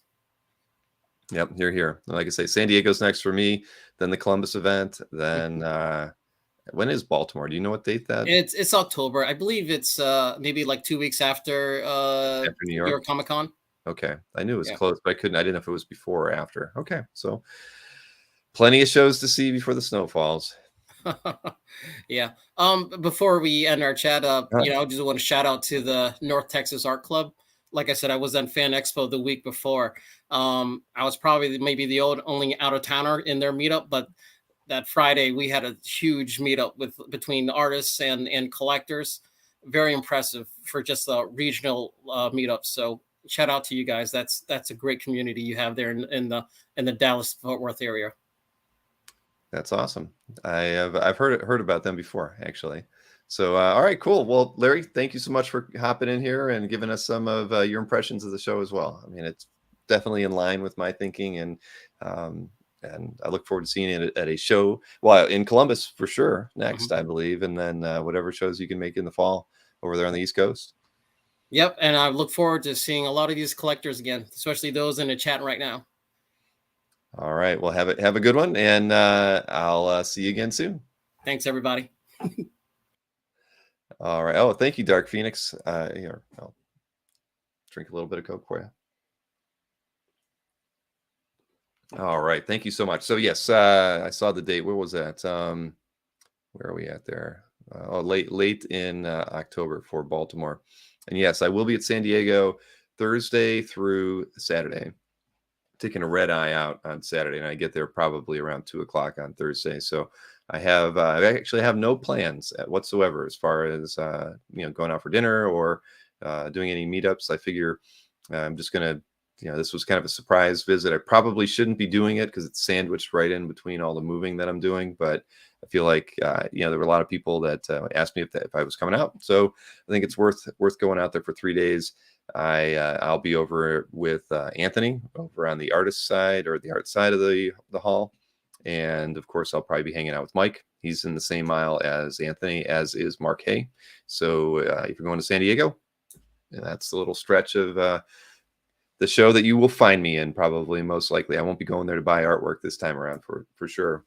Just going there to kind of hang out and talk and meet all of you who can make it. So, all right. Oh, JD, there you go, JD. It's 28th through the 30th for Baltimore. Okay. That's true. Dino says Brian Peck usually does a dinner, an OA dinner there for San Diego. I'll have to see what he's got planned. And diaper time is true. For poor Anthony. All right. Well, let me try to rip through the rest of the stuff here so I can get to the actual CAF update. Because again, like I told you, I knew this was going to be a long show tonight. Schedule wise, I might as well just give you a view of that. I'm not even going to show you the interview schedule because I only have one real interview lined up, and that is for next Tuesday at 10 p.m. And it's not on this list because this is the sales list, but the interview list is, like I said, one person. And I will be interviewing Dave Mandel next Tuesday at 10 o'clock. That fits with his West Coast schedule, so a little bit later start than I normally would do. But I haven't talked to Dave in a long time, and we felt the 100th episode of Comic Art Live, as far as the interviews go, would be a good opportunity to have him on the show. So I hope you guys can tune into that. Dave's done a lot of podcasts with Felix in the past, and he's got his own podcast. He's just an incredible guy with one of the most amazing collections on CAF. So next Tuesday at 10 o'clock is going to be a momentous occasion to be hanging out with him and chatting about his art collection and his time in the hobby. So this on the screen right now is our sales schedule. And so just a couple points on here, of course, is we got a regular show next Wednesday with Anthony and Mike. Then the following Monday, I have an amateur match between Jordan and Tatiana. That's going to be 1,000 and under match. They will both be bringing 24 artworks for that. Should be a lot of fun. As you know, both have been on the show before and are you can't even call them amateurs anymore, right? But I'm calling them amateurs, at least for this event. Then the next day, Berkey wanted to do a show where he's going to be showing off a lot of high ticket items that he intends to take to San Diego, but more than likely, if anybody was willing to make him an offer on some of those pieces, he won't take them to San Diego. So I don't know, maybe he's looking at lightening his portfolio that he has to carry on the plane. I have no idea, but since I didn't have anything scheduled for that Tuesday, I said sure. So I have no idea what the price range will be on these pieces that he's going to show, but he did say it's probably all going to be his more expensive stuff that you haven't seen, that won't be on the site, and he's just going to kind of preview it there. And so you might see some things that you might want to pick up before San Diego, especially if you're not going to San Diego, because that would be your opportunity to do it. Then the day after that, we'll have our last Dueling Dealers match before San Diego. It will be 1,000 under show as well. So we skipped the 20th, of course, because of the con. Then we'll have a regular show on the following Wednesday. Then that same Saturday at 2 p.m., Dennis Cowan. will be back on the show, and we'll be selling his originals as well. If all goes according to plan that he and I talked about after the last time I had him on the show, he'll be bringing some of his vintage art as well as some of the more current work that he's been doing. So I should probably get with him soon, because we're a month away from that show. So I should be kind of seeing what I can, coerce him to bring, because he did say he has a lot of older art with him still. Now, not on the schedule yet, but things that I can definitely talk about are, I will be having Gerhard on before the end of the year. And I've talked with Chuck Costas, well, basically last week before Heroes, and we've confirmed that we'll either do a November or December show with Gerhard. Haven't picked that out yet, but I hope to be able to announce something with him within the next month. I will definitely be having Bart Sears on an upcoming show, probably a Saturday show, as I've been doing of late. Fosberg will be back as well. I did talk with Mickey Anamontadu at Heroes, and he and DJ are going to do an amateur match. I gave them several dates to pick from, and so we'll be having both of them on a show probably in August on a Monday evening. I do have a new artist that I'm going to be working with to help sell some of their artwork on live streams, and I can't really announce it yet, but it's going to be good. I had the opportunity to talk with them at Heroes, and they liked what I've done with with Howard and Dennis and a few others, and asked if I could do the same for them. So I said sure. And then I finally can definitely confirm that I will be working with Cadence Comic Art and their artists, doing interviews and art sales with them in the very near future. That was I kind of teased that a couple months ago, but we kept missing each other at shows and emails and whatnot. And I was finally able to talk with them at Heroes, and so I can completely verify now that we will be working with Cadence. And I don't have a schedule yet. We talked about a couple different artists that we would start out with, but I'm looking forward to working with them a lot, like I've been working with Jiggy and nextcomicart.com. So yeah, really happy with that. They're excited about it, and I am too. I mean, I've always said I love getting to talk with artists, and so this is a great opportunity for me, and a great opportunity for everybody in the chat to pick up some art while they're getting while you're asking questions of the creators as well. So all right, over 100 likes. Thank you so much, Nick. It's all you, man. It's all you. And let's see what else we got here. So I do have a quick video for you. This you know what, one other date. I might as well show this. It's the slide for the Billy Ireland trip that also includes the Marvel exhibit. If you've get our emails, you would have seen that I've finally sent out an email talking about this meetup in Columbus. It's on Friday, the August 12th, and Saturday, the 13th. The reason it's not a Saturday and Sunday is because the Billy Ireland Museum is not open on the weekends. They are literally only open from 1 to 5 o'clock, Monday through Friday. So we're going to do a meetup at the Billy Ireland Museum on Friday, and we're going to get a behind-the-scenes tour of the museum.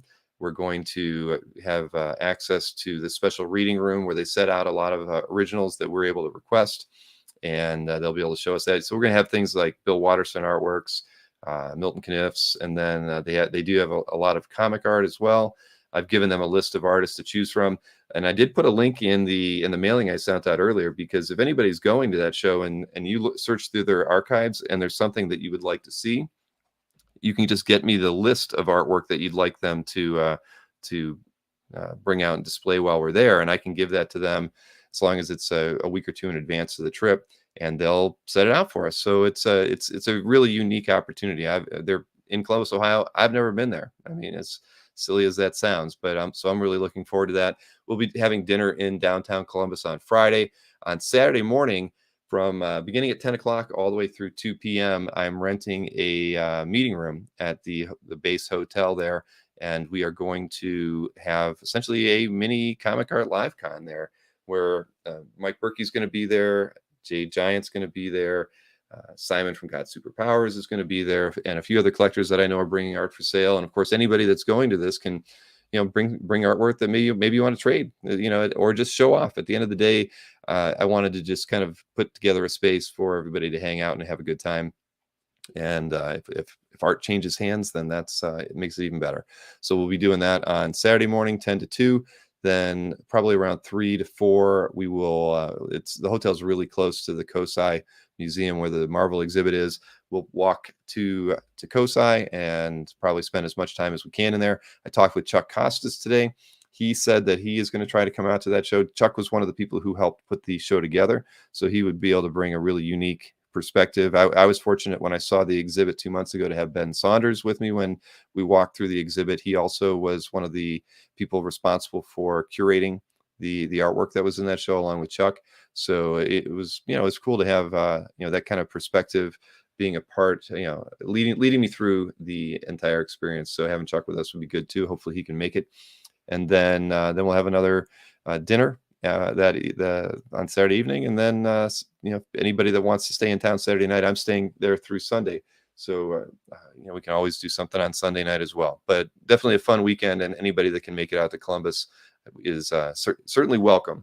I mean, if you're coming on Saturday, the way I've kind of outlined it is it's going to cost $50 if you want to do both the little meetup, because the meeting room isn't free, of course, and then go to the Marvel exhibit as well. So $50 for both. The Marvel exhibit normally costs $45 to go to. We're able to get a group discount when we get over like 12 people. So my expectation is, you know, yes, we're going to have more than 12. I think already 15 people have said on the event page on Facebook that they're going. So, and I think about almost 40 people are interested or more. So my hope was to get 30 to 40 people there. You know, and I assume a lot of you will be local, but it's going to be fun. Definitely going to be a good opportunity. And I've just posted the link to the Facebook page. If you haven't followed that before, please do. And you know, if you're interested in going, or if you know you're going to go, please flag it as you're going, so that way I can kind of get a good head count. If you're not doing both the meetup and going to the Marvel exhibit, you know, I'll just collect $25, and that's all. And the thing is, it's not for profit. Once I cover the expenses, when we go out to dinner on Saturday, any of the funds that are left over, I'll be buying around. I'll be buying the appetizers, you name it. That's you know, I'm doing this more for fun, and I was going to do it myself, and I decided, you know, we might as well make a little event out of it. So Chuck, that would be great if you can make it. You know, it's going to be a good time for sure. I think you know, it's a rare opportunity to have two really unique things in one place at one time. And the Billy Ireland actually has a Charles Schultz exhibit going on right now as well, which looks really cool. It's gotten a lot of great reviews, so it's gonna be a good time. And please come out if you can. Oh, there you go. I don't know why that doesn't show up in your newsfeed. I don't know, David. I've always felt Facebook is a bit weird as well with how that stuff works. So moving right along, because wow, it's an hour and a half into this thing already. Chris Nork, you gotta wait a little bit, man. Kelly Goon sent me a video. Well, he didn't send me a video. He sent me a bunch of photographs, which I stitched into a video of the SIENKIEWICZ exhibit that's in Illinois right now. And I believe it's through mid-September. So it's just outside of Chicago. And I've got a link to it in the show description on YouTube. So you can kind of actually hop over to SIENKIEWICZ's site, the blog, write up about it. And from the blog post, you can get over to their website and get more information about it if you can travel to it. But the photos that Kelly put together were really great, and I kind of stitched them all together into a quick video here, about 4 minutes, and it's a pretty darn good show. I know I'm not going to be in the area, so this is the next best thing. It's a pretty spectacular collection of Bill's work, and yeah, I'm sure Kelly really enjoyed seeing it in person. And so here is a walkthrough of the Bill Sienkiewicz exhibit.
First time looking at SIENKIEWICZ, Marcus? We know better than that. So yes, well, thank you, Nick, for saying that. Kelly Goon took all the photographs. Thank you, Kelly, for doing that. We certainly appreciate it. And as I tell everybody, whether it's a signing at a store, a museum visit, anything that is comic art related, please break out your smartphone, take some photos and some video clips. I'm happy to put them together into something cohesive for you and to share on the channel. And that was a good one. I was really curious about the walkthrough. I saw some interviews on YouTube with the curators of the show who worked with Bill to put that together, and I thought that was pretty cool. So again, thank you so much. And again, hit me up, everybody, when you got something interesting. Well, as a matter of fact, Mikhail let me know about something that he did today that I'll have available for next week. Won't tell you what it is, but it's pretty cool as well. And hopefully I get to see it sometime soon. All right, so 2 more things to do before we get to the CAF update. So first up is as you know, Heritage is a sponsor of the show, and I always wanted to do something extra for them. So I do the 10 picks of my own for their weekly auction. So I picked 10 pieces. They're all really good. There are, I think half of it's strip art, because I was inspired after picking up the strip art at the show to pick some strip art from their set. Like I said, I'm always going to try to mix it up with things that I pick for them every week now. So first up, a very nice Prince Valiant Hal Foster Sunday that, on the weekly auction. I mean, I know they've done it before. So, this one's going to go for a fair amount of money. But again, really nice piece. It's at $3,600 now. It hasn't been up for 24 hours. So, that's got a lot of room to go, as most of the pieces that I'm featuring here are. So next up, and I wouldn't mind owning something. Why does that thing there get away? Let's see. So we got a Bob Montana Archie Daily. I mean, just awesome, right? I love that. Lovely detail on there. So that would be a cool one to own, but where's that one at right now? $950. Jaime Hernandez piece from Love and Rockets. I mean, I think they have 2 or 3 pieces in the weekly auction. They seem to always have it. There is a nude on there. I won't zoom in on it to offend anybody, but Jaime's on my list, my short list now of getting something by him. I've always enjoyed his work, and Love and Rockets piece would be a good get for me at some point. Then speaking of Dave Sim and Gerhard, there's a Gerhard page from issue 146. This one I thought was, it's totally cool, of course. But, I'd love to get something by Gerhard and Sim at some point. But this is a really nice page here. I'm sure $850 is not where that's going to end up either. Then here we go. Another strip art. Alex Raymond. Alex Raymond is on my list. I mean, I just totally dig his work. And again, it goes back to the things Ruben taught us about strips here, right? Lots of triangles. There.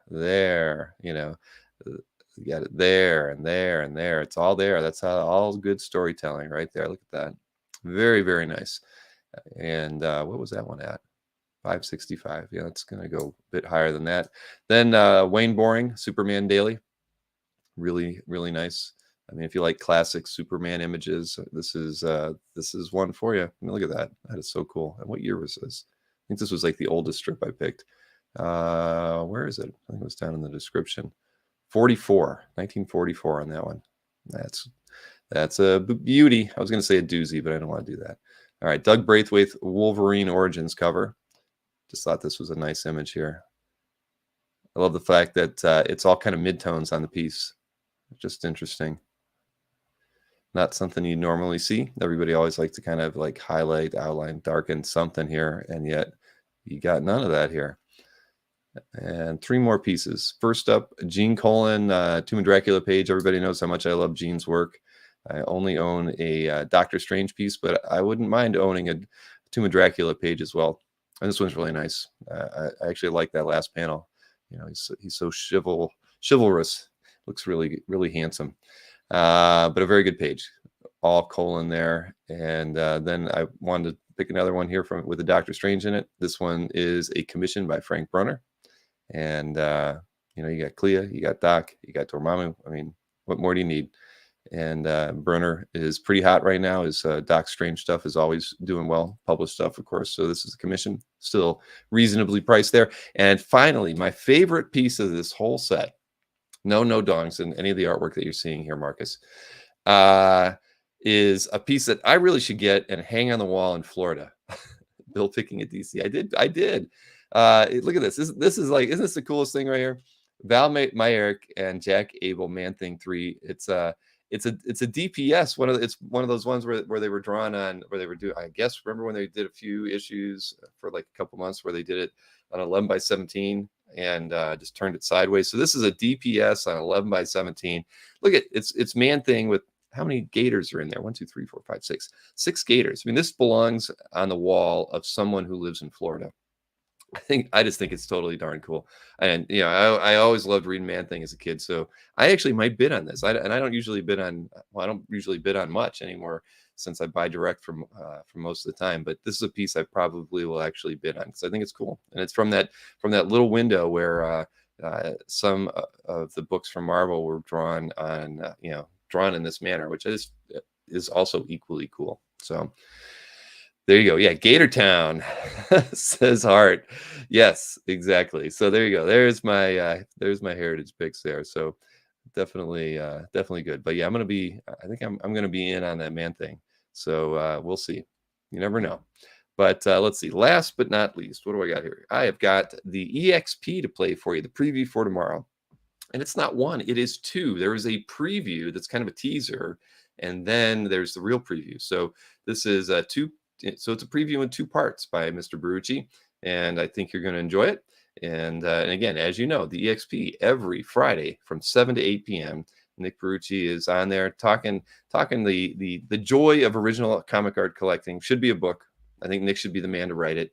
And I'll be happy to write the foreword to that book, Nick, when you decide to do that. But every Friday, 7 to 8 p.m., Nick is on there. He's talking about comics and art, and it's a great show, and there's always good deals to be had. He always has like the MSRP price with it, and then the price he's selling it for, and you're always finding deals on there. So let me go ahead and play the preview and teaser for tomorrow's show. Hey everybody, this Friday, July 1st, 7 p.m. Eastern Time on the Original Art Experience, we are going to celebrate the 4th of July weekend. And what better way to celebrate the 4th of July weekend than with Captain America, Superman, All-Star Squadron, Joe Kubert All-Star Squadron. As a matter of fact, we have a cover, but this is a tease, and I wanted to show something really special. We have an entire sequence from Captain America #4 by Rick Remender, John Romita, and Klaus Janson. This is a sequence with young Steve Rogers, World War II. Check it out. He's in the Depression.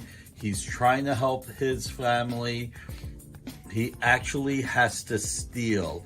And the emotion on his face doing all of this, just so that he can get some food and some medicine for his mother. John Romita Jr. really killed it with the emotion here. I wanted to show you because this is a teaser. So this Friday, 7 p.m. Eastern, on the Original Art Experience, this is just one of the items. We're selling all 4 as a complete set. I will see you there.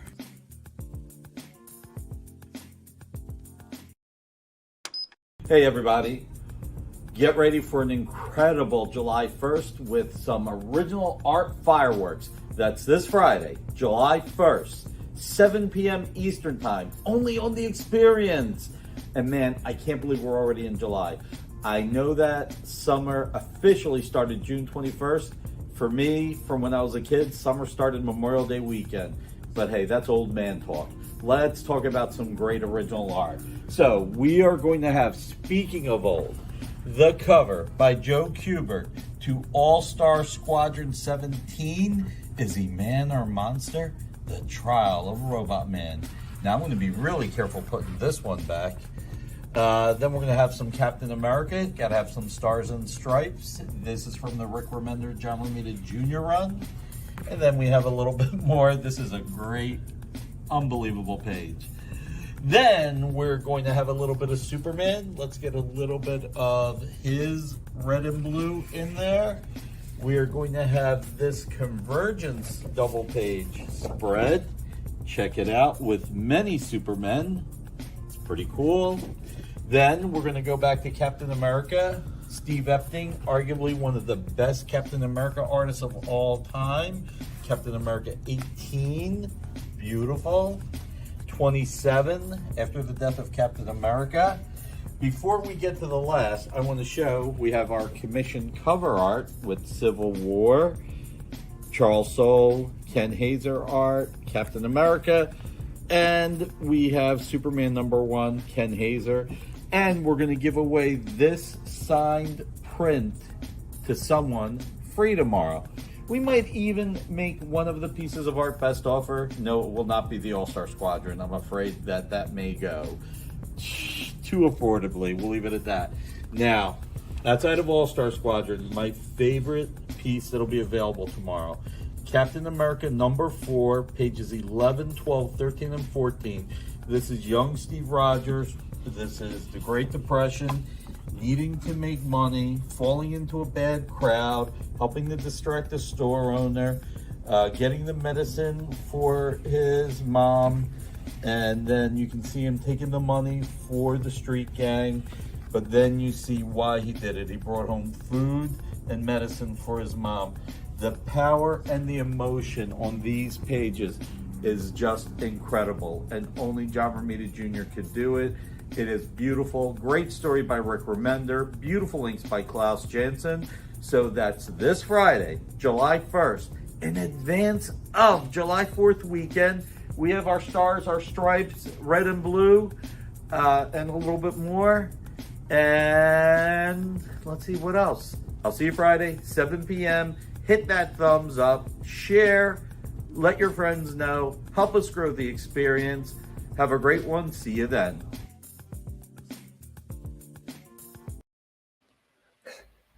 So there you go. I love the chat, man. You guys are awesome. So, but I saw one question from Stanley. Where was that? There it is. Stanley wanted to know if there's any meetups planned for San Diego. Not at the moment that I'm aware of, but as Dino mentioned earlier, Brian Peck, who helps with the best of here on Comic Art Fans, he usually does a dinner someplace downtown, and I'll shoot him an email tomorrow, see if he's planning on doing one. I haven't really been paying too much attention to social media the last week, so there may have been discussion about that. I think usually Brian solicits people through a couple of the Facebook groups, but I'll find out, let you know, and if I hear of anything else, I'd certainly let everybody know before San Diego if I learn of any bigger get-togethers. But like I said, you know where to find me if you're there, at Anthony Mike's or Mark Hayes Splash Page Art booth. So a good show in the works for Mr. Brucci tomorrow. All right, so what do we got here? Now we can move on to the CAF update. So it's got a long ways going here, but almost 2 hours into the show, we're finally here. But so as well, we can just roll right into this because we really didn't get to do the CAF update last week and talk about things. But for those of you who posted artwork before, we did actually post an entire CAF update for last week. It was just all, you had to go through it and see the artwork we featured and the report stuff that we put together for that. So if you were adding artwork and you were disappointed that we didn't get to have a live show where we featured artwork, you can go check that out.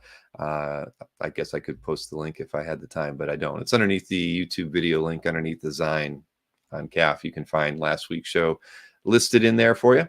So okay, we'll get ready with the CAF update here. This is from last week, going June 20th through the 26th.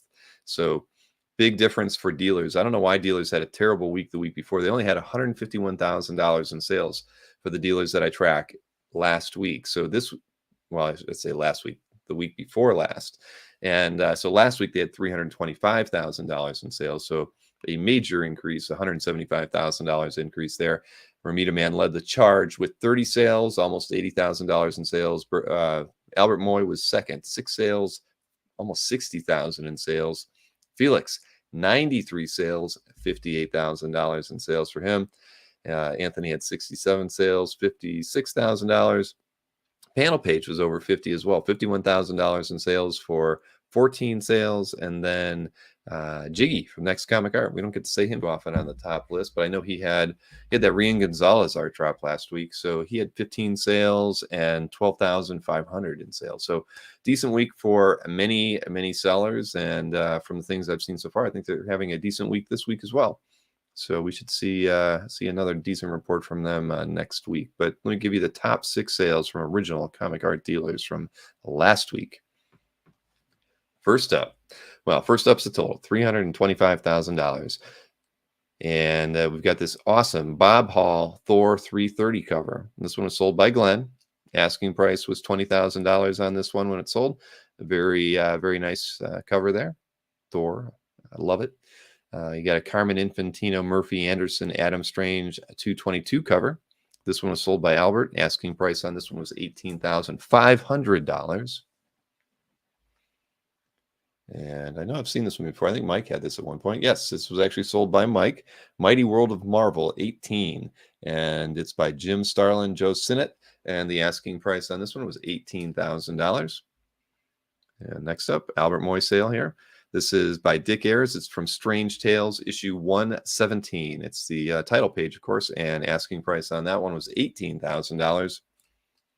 And we've got a J. Scott Campbell, sold by Ramita Man. I don't even think I saw this. I think when the good X-Men stuff comes in like this, he just doesn't even show it to me. Asking price on this one was $12,500. It's from X-Men Worlds Apart #1, cover and trade paperback cover. And finally, this one was sold by Glenn at panel page from Tim Sale. This is from Daredevil Yellow, issue 5, page 15. And damn, that last panel was great, wasn't it? That one sold for $12,000. So fantastic Tim Sale work right there. I'm gonna have to go back and look at that one because I didn't really get it. My son's back to working, so I actually didn't put those together. I didn't really get a chance to look at the images when I sent them over. That was a great page. Darn it. All right, going over to the auction results. So this was a you can't believe how much it went for. Well, you know how it goes now, Nick. I mean, the Tim Sale market's going to change a lot now that we don't get any more Tim Sale artwork. But that was a fantastic. That last panel made that page. That thing was amazing. So over on the auction results side of things, I mean, we can't really compare it to the week before because the week before had the signature auction results in it, and they were at $13.6 million. But a really solid week for both Heritage and eBay last week. A total of $344,000 in sales. Let me see here. It looks like, and Heritage, the weekly auction, we know they've been throwing in a lot of high ticket items. And I know that there was a very, very talked about item that was sold last night as well. A cover prelim that went for a lot more than most people were thinking. So I think we're going to have a really high Heritage result for next week as well. But Heritage, out of the $344,000 in sales, Heritage amounted to $203,000, and they almost never break like 140. So I mean, again, I think it's the they just have so much art to sell that the weekly auctions are kind of getting better and better and better. I mean, the things I previewed are all, I mean, Hal Foster Sunday, I mean, that's going to go into 5 figures easy. So at any rate, let's go over the $344,000 in sales from auction houses. And of course, we start with the top 3 from eBay and then the top 3 from Heritage. So first up is, again, this is eBay. This is a Peach Momoko, a Marvel Flare Psylocke card art, was listed for $10,000. That's what it's going to say here, but it was a make offer win, $5,500 for this piece of card art. I don't know what the size of it was, but well, there's a thumb. Looks like it was 11 by 17. Tim Sale artwork. This is an accurate price, $8,000 on this Batman Joker sketch. And what year? I know it's on here, 2008. So well, we can talk about that another time. But then finally, this one from eBay. This is a Dick Brown Hagar the Horrible painting. It's golfers on it, listed for $4,900. It sold for $400 on a make offer. I mean, that's a steal. I mean, if I was, I could have bought that and hung it up at Chip's Clubhouse. Anyway, next up, Milton Caniff, Terry and the Pirates Daily from 1937. This one sold for $13,200. Then you get this cool Frank Springer, Kim DeMulder Transformers #2 page.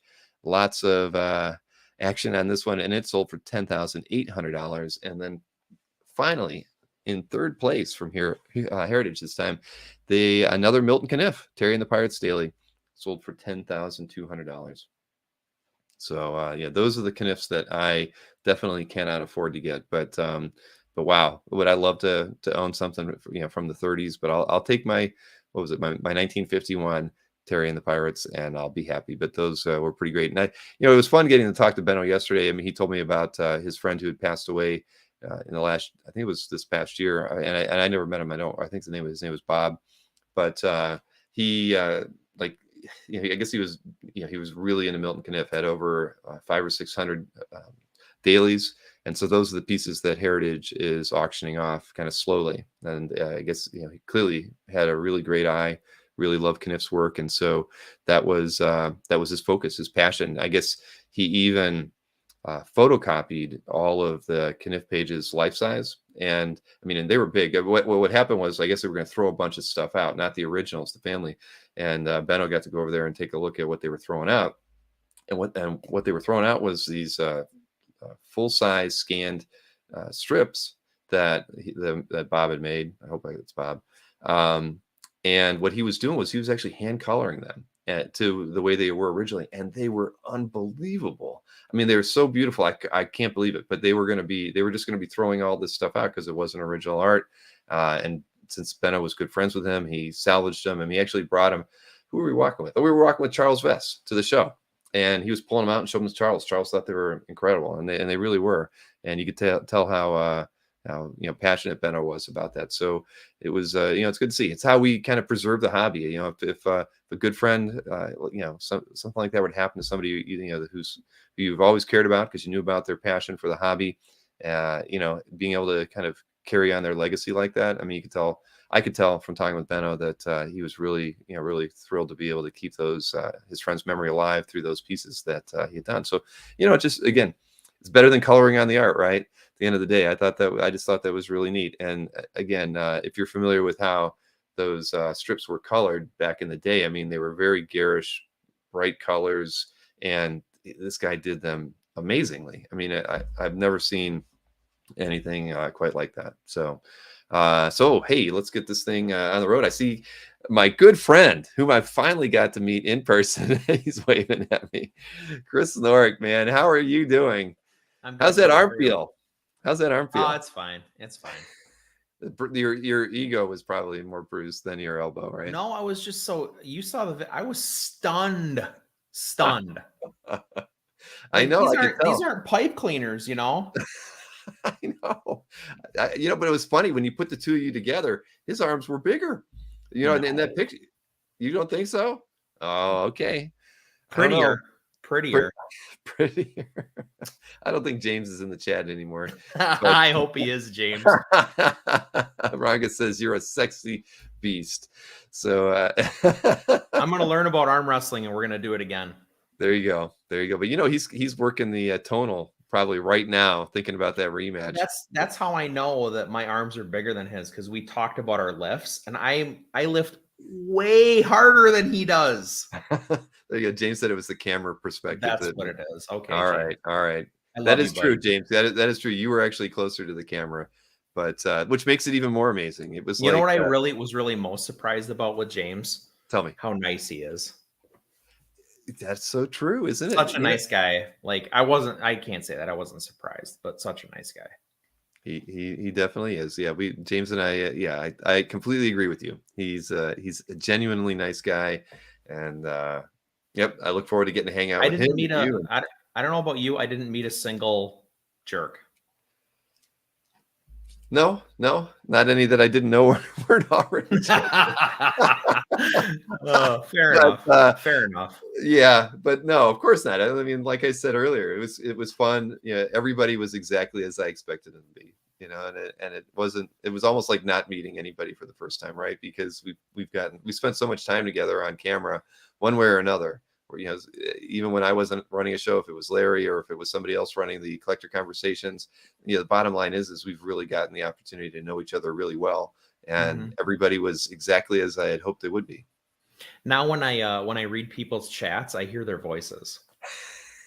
Isn't that cool? I love that. Yeah, no, exactly. That's very true. I mean, so many. That's right. I mean, there's people in the chat. There's a lot of people I need to get on here for interviews too that haven't been on the show yet. That I got to work on that list. Definitely need to get some more people on here that we got to meet over the weekend. But yeah, sorry, just reading through the chat at the moment. But for sure, it's even Hobby said super nice to telling me I need to watch Over the Top, like in turn my hat. Yes, exactly. When we put our arms down, James said, "Are we doing body weight or no body weight?" And I was like, "What? I already at a disadvantage." And he's like, "Oh, okay, let's just do it." So yeah, I think you were. I think I got hustled. I think you did. But then That's all right, though. when Fish did his thing, He smoked him like a pack of cools. I loved it when he stuck his tongue out. I had to slow that down, right? That was so good. So He good. was so impressed. Oh. I think because he knew what was going to happen, so he was razzing him. Then the next thing out of his mouth is, "I never work out. I never work out." Yeah, I don't know what. Hey, it's a superpower. Clearly, It's the tendons. it's the tendons. Yeah, that's what he was all shoulders, says James. Uh-huh. Okie dokie. It's a mental game, James. Right. Well, James looked really confident against you, and I think when he was up against Fish, I don't think he didn't That's even what I'm look saying. like. Fish had him psyched out. He didn't even know how to act. There you go. Good times. The tongue is so good. It's true. It's true. But anyways, yes, it was a ton of fun, man. And I have to get you anybody that wants one of the group shots, please let me know. I'm happy to email them out to anybody. Please, yeah, I'll take one. Anything that I had posted on Facebook, of course, gets weirdly compressed and stuff. So, and then I think so. I made sure for my wife's purposes that we got a photo of you and me, and I have no idea whose phone it's on. It was on mine, so I've got that too. So I will email you one of each, and if anybody wants, anything, just shoot me an email, and I'll email you the file so you can get it. But there's a couple guys in the photo that I don't remember their names. It's killing me. So I've got to ask around. The big photo. Yeah. There's two people for me. I'm like, who is this guy? Right. Well, maybe we should talk after this. Well, not after the show, because I'm sure I'm going to be dead tired. But we should compare notes, because I probably know the two guys that you don't know. Yeah. Okay. And you'll be able to help me with the two that I don't. Yes, Eric. Yeah, I will definitely send you the full group one. It's all the tire changing.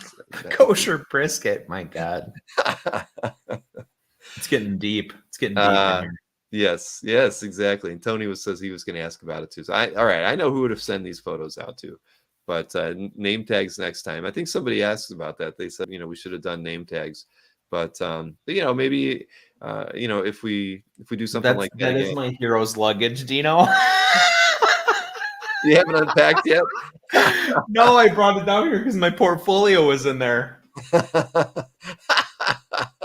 Yep. Dino is too observant. It is so sharp. Oh man. Yes, exactly. Okay. Well, why don't we take a look at our artworks, because you picked some good ones. We're well behind the 8 ball already, time wise. Yes, we are.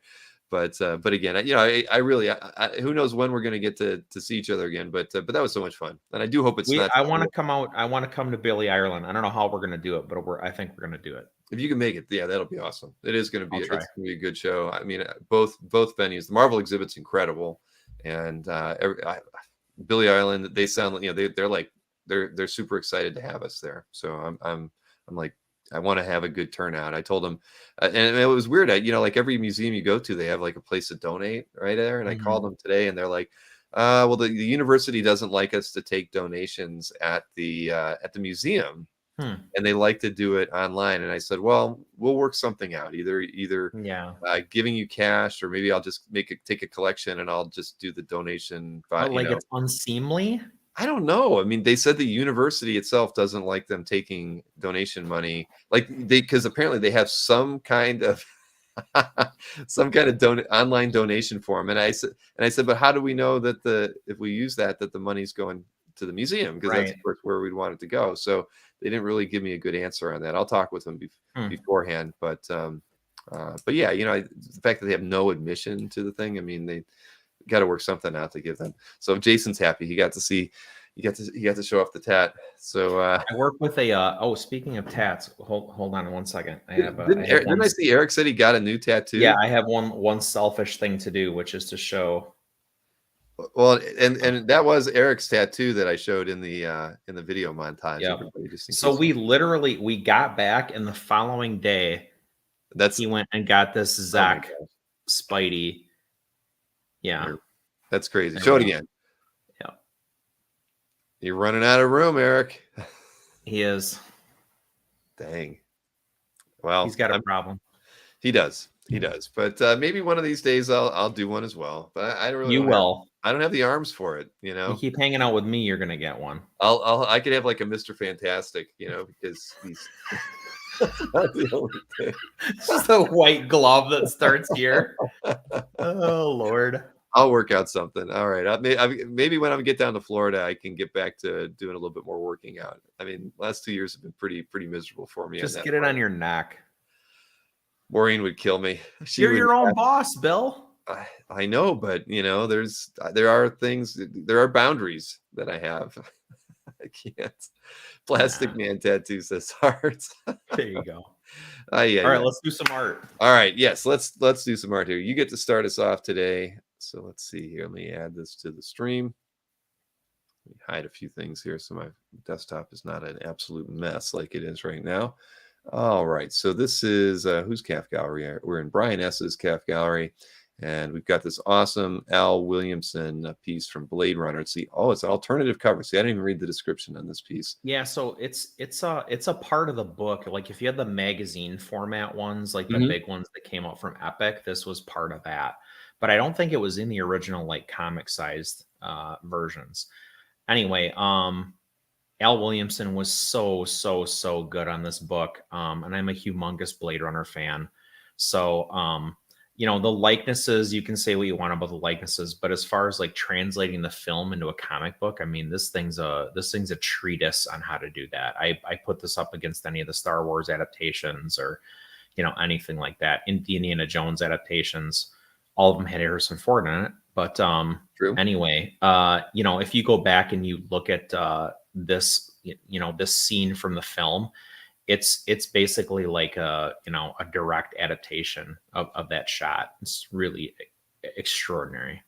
Well, I agree with Dan Lawless, who was on the show earlier in the week. I'm looking at this. I'll tell you, there's only one thing I don't like on it. Do you know what it is? It's it's the cross hatching in there. It doesn't really fit with the overall. So it's not. Ironically, it's not cross hatching. It's hatching. Okay. Right? Yes. Right. Okay. Yes. Sorry. So I think when you look at it that way, what it reminds me of, I'm not disagreeing, but what it reminds me of is like EC era almost. Like hatching was like in my mind like a trademark of like that EC era stuff. Sure. And I don't know. I can't argue with Al Williamson. Like I just hold him in such high esteem. Oh no, I know. I see what you're saying. It's an inker's decision, right? At the end of the day, because right. It said, I don't know who the inker was on this one. Let me go back and look. Carlos Garzon. But when I look at it as a work of art, it's the only thing that, because I don't really mind even the tone on. It's also right here, right? Like when you look at it, it's like right, yeah. Right, because my eyes drawn to Harrison Ford here, and then all I see is that. It's like, gosh, that could have been, you could have been all black, but I don't know, it just throws it off for me. Yeah. But I love the image, of course I do. I mean, Blade Runner is probably one of my all-time favorite films, and I would love to own anything from the adaptation. I mean, my biggest regret from Dueling Dealers was that time Anthony had a page from Blade Runner, and I didn't. Twice. Well, the first time though, like he didn't it wasn't the right price. It was a great price. And I was like, oh, he'll bring it down in the recap. And then somebody sniped it. That's right. I can't remember her name now, but yeah. And trust me, Margaret? I saw that artwork before it was in the show. Right. And I even thought, I'm like, maybe I should take this, but it was early. I would have done it.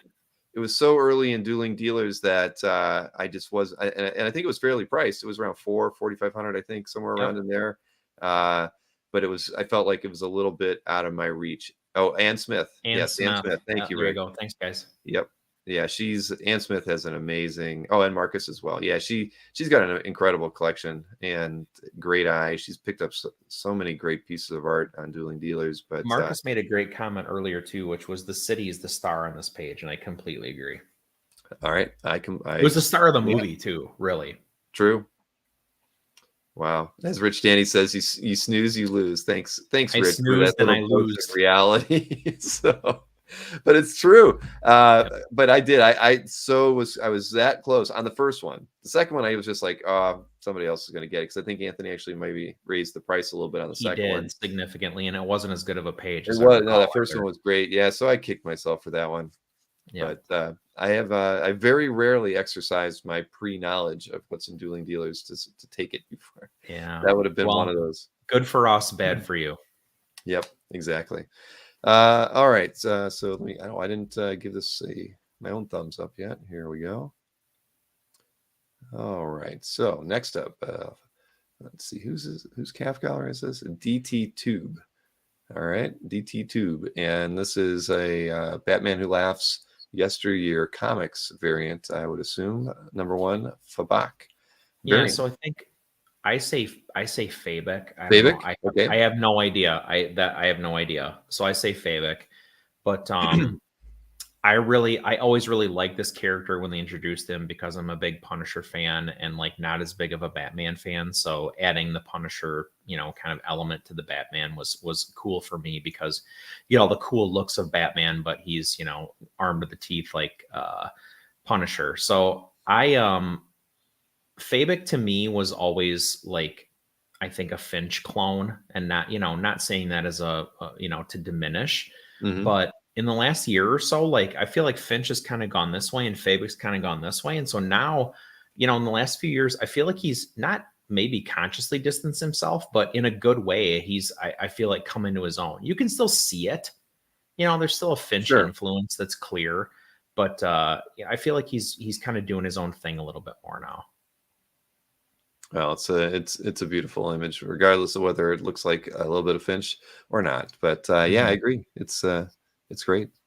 Really, really nice. And as somebody said, pouches galore. Yeah. Nope, I like it. He's got that tactical, mall ninja look going. Oh man, that's a good one. All right, well, congratulations. He calls his gallery the DT's Geek Show Gallery. All right. Okay, let me get this one in here. So this is an Ed McGuinness Spider-Man versus the Sinister Six, and it is a commission. Straight from Ed, apparently. So I don't know how this is a commission. This should be a cover. Well, I mean, you would assume that Ed would send this in for, as a, hey, when you need one of these, go for it. Hey, I did this, yeah.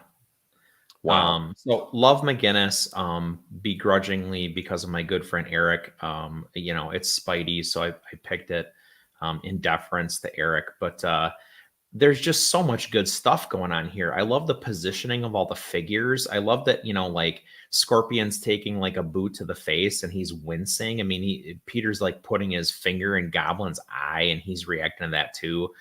Everybody's costume has their cool, like, individual little textures and touches. The perspective on the whole thing is terrific, because, ultimately they're all falling, right?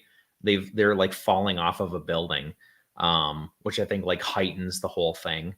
But yeah, just so cool and like so well put together. No, it is great. And I was going to mention the different texturing on the characters too. The Goblin, it's kind of, you've got like multi-layer, right, of texture, in the arms and legs. And that's really, really, really cool, and a nice effect there. I mean, fabulous work, and it totally deserves to be a cover. I don't see how it can't end up being one. Wow. I love Ed's work. I mean, just look at that. The whole composition with Doc Ock. Yeah. That's just pulling it all together so well. I mean, man, everything about this. It's every like element has a spot and has a space, but then it also all like overlaps, so it's all cohesive. Right. And you get the spaghetti webbings like that. I mean, yeah, this thing is wow.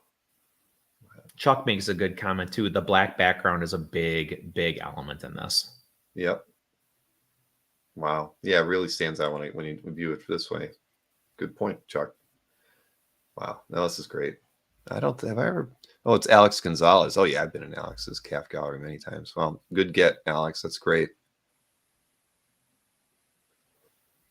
All right, Adam Strange Future Quest Special. This is by Evan Shaner. Doc. He goes by Doc. Doc. Yeah, so Doc has been doing comics for a long time. I think kind of slaving in obscurity for much to our detriment, because he is a tremendous draftsman. Definitely comes from that like Toth school of thought. Yeah, it's Doc Shaner. So is really kind of a modern, I guess, what would I say, like Steve Rude, or, really appreciates and loves those Toth designs, these Hanna-Barbera things that, I love so much. And this came from a like series that I think was, ultimately a failure, but a cool concept. So DC, had the rights to these Hanna-Barbera characters for quite a while. They did those Space Ghost books with like Alex Ross did the painted covers, and Ariel Olivetti did the interiors. Mhm. This was one of those, but like towards the tail end. So what they did was they basically brought these Hanna-Barbera characters into, the DCU. And so here you see Johnny and Haji interacting with Adam Strange. So that to me is so cool. I love Adam Strange. I love these Hanna-Barbera characters. And plus it's illustrated by Doc Shaner, who I think is like an absolutely incredible artist who doesn't get enough credit for how clean and how slick he is. Well, I'm not familiar with his work, so I'll have to check that out. So Well, you like Toth, Bill, and you like, Yeah. Kniff, and like I think there's a lot for you to like with Doc. I'm going to open a separate window here and search on both Evan and Doc Shaner so I can see what's on CAF. I can already see. Yeah, they're pretty cool. All right, sweet. All right, nice pick there. And let's see here. Oh, nice one from Goran here. This is in Slavin's gallery. Yep, there we go. And what is this from? Sorry, Marvel Universe versus the Punisher. Yeah. So for your edification, Bill, this is where the Punisher has stolen one of Wolverine's claws, which you can see broken there in the second panel, and he's used to tip an arrow so that he can kill the Hulk. So, so putting his human level skill, but also his ingenuity to work here. And just this is kind of a pivotal. He manages to kill the Hulk in this storyline. So. Good stuff from a story perspective, but I just don't think you can really underestimate Parlov. Like as a storyteller, as an illustrator, as a, a designer, he has everything. Yeah, this is, you're right. I mean, I'd looked at this earlier, but I didn't understand the story. Now I get it. It's great. Now it makes me want to read the book. I should. It's good, and it's short. It was only 4 issues. I actually own a DPS from this book that is like maybe, it might be the best piece in my collection if I'm being honest with myself. So I'm a big Parlov mark. It's in your CAF? It is. All right, I'll check it out after the show. Hope you like it. I am sure I will. Oh, now Mikhail. Now this, it's becoming clear to me now that Mikhail owns this entire book. Him posting several pieces from it wasn't enough for it to click in my mind, but now I get it. I think that this is the best of them. I think it was only the 3rd piece that he posted, but I think this is the best of them all. And that half splash is the reason, because in my opinion, so this from a staging perspective, from an action perspective, this is everything you could ever want in a Daniel Warren Johnson page. I don't care if it's pro wrestling. I don't care, it could be Space Mullet, it could be whatever, but this is what Daniel is all about, and it's all on one page. Yeah, it's gorgeous. Yeah, no, that top panel is just, you're right. Doesn't matter what it's from. That thing is a thing of beauty. You get action lines, crossing action lines. I mean, there's so much happening on that image, and you're right. It's everything you'd ever want from a Daniel Warren Johnson. And no question at any point about what's happening, right? You know exactly that he like delivered that like palm strike to the guy. He laid him out. He's like moving through it. It's just amazing.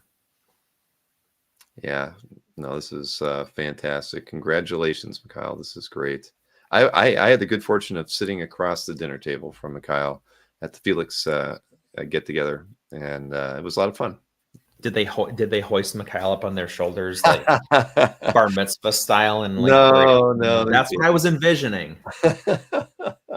They should have, though. They definitely should have. You'd think. Yeah. Well, Felix came by and he sat down beside Mikhail. So the place of importance, we were definitely at the right side of the table there. He was anointed. Good for you, Mikhail. Yeah, it was good. But yeah, fantastic piece here. So congratulations on that. Let's see here. 4 more for you. What do we got? Oh, this was great. Tom Riley. This is let's see. Oh, Carl Sodergren. Probably butchering that last name, but this thing's amazing and a very nice scan. Thank you so much for this. Look at that. And again, beautiful, this piece, like beautiful staging. I love the layout. I love the design of the piece. But really, the reason I picked this is because, so I have a Tom Riley piece in my gallery, and I picked the Tom Riley piece a few weeks ago. He did that Thing book recently. Yep. And when I picked it, I said, this is like Chris Samnee. But the reason I picked this piece tonight is this is not Chris Samnee. Like, this is something else. This is more layered. It's less high contrast. There's more range of value. And I think it really works. And for me, it works to differentiate Samnee from Riley. And I think that, in my mind, like, at least that needed to happen. Sorry, I wanted to kind of get this in a better view because the scan is so detailed that we get too close to it. This way works better. Yeah, this thing is gorgeous.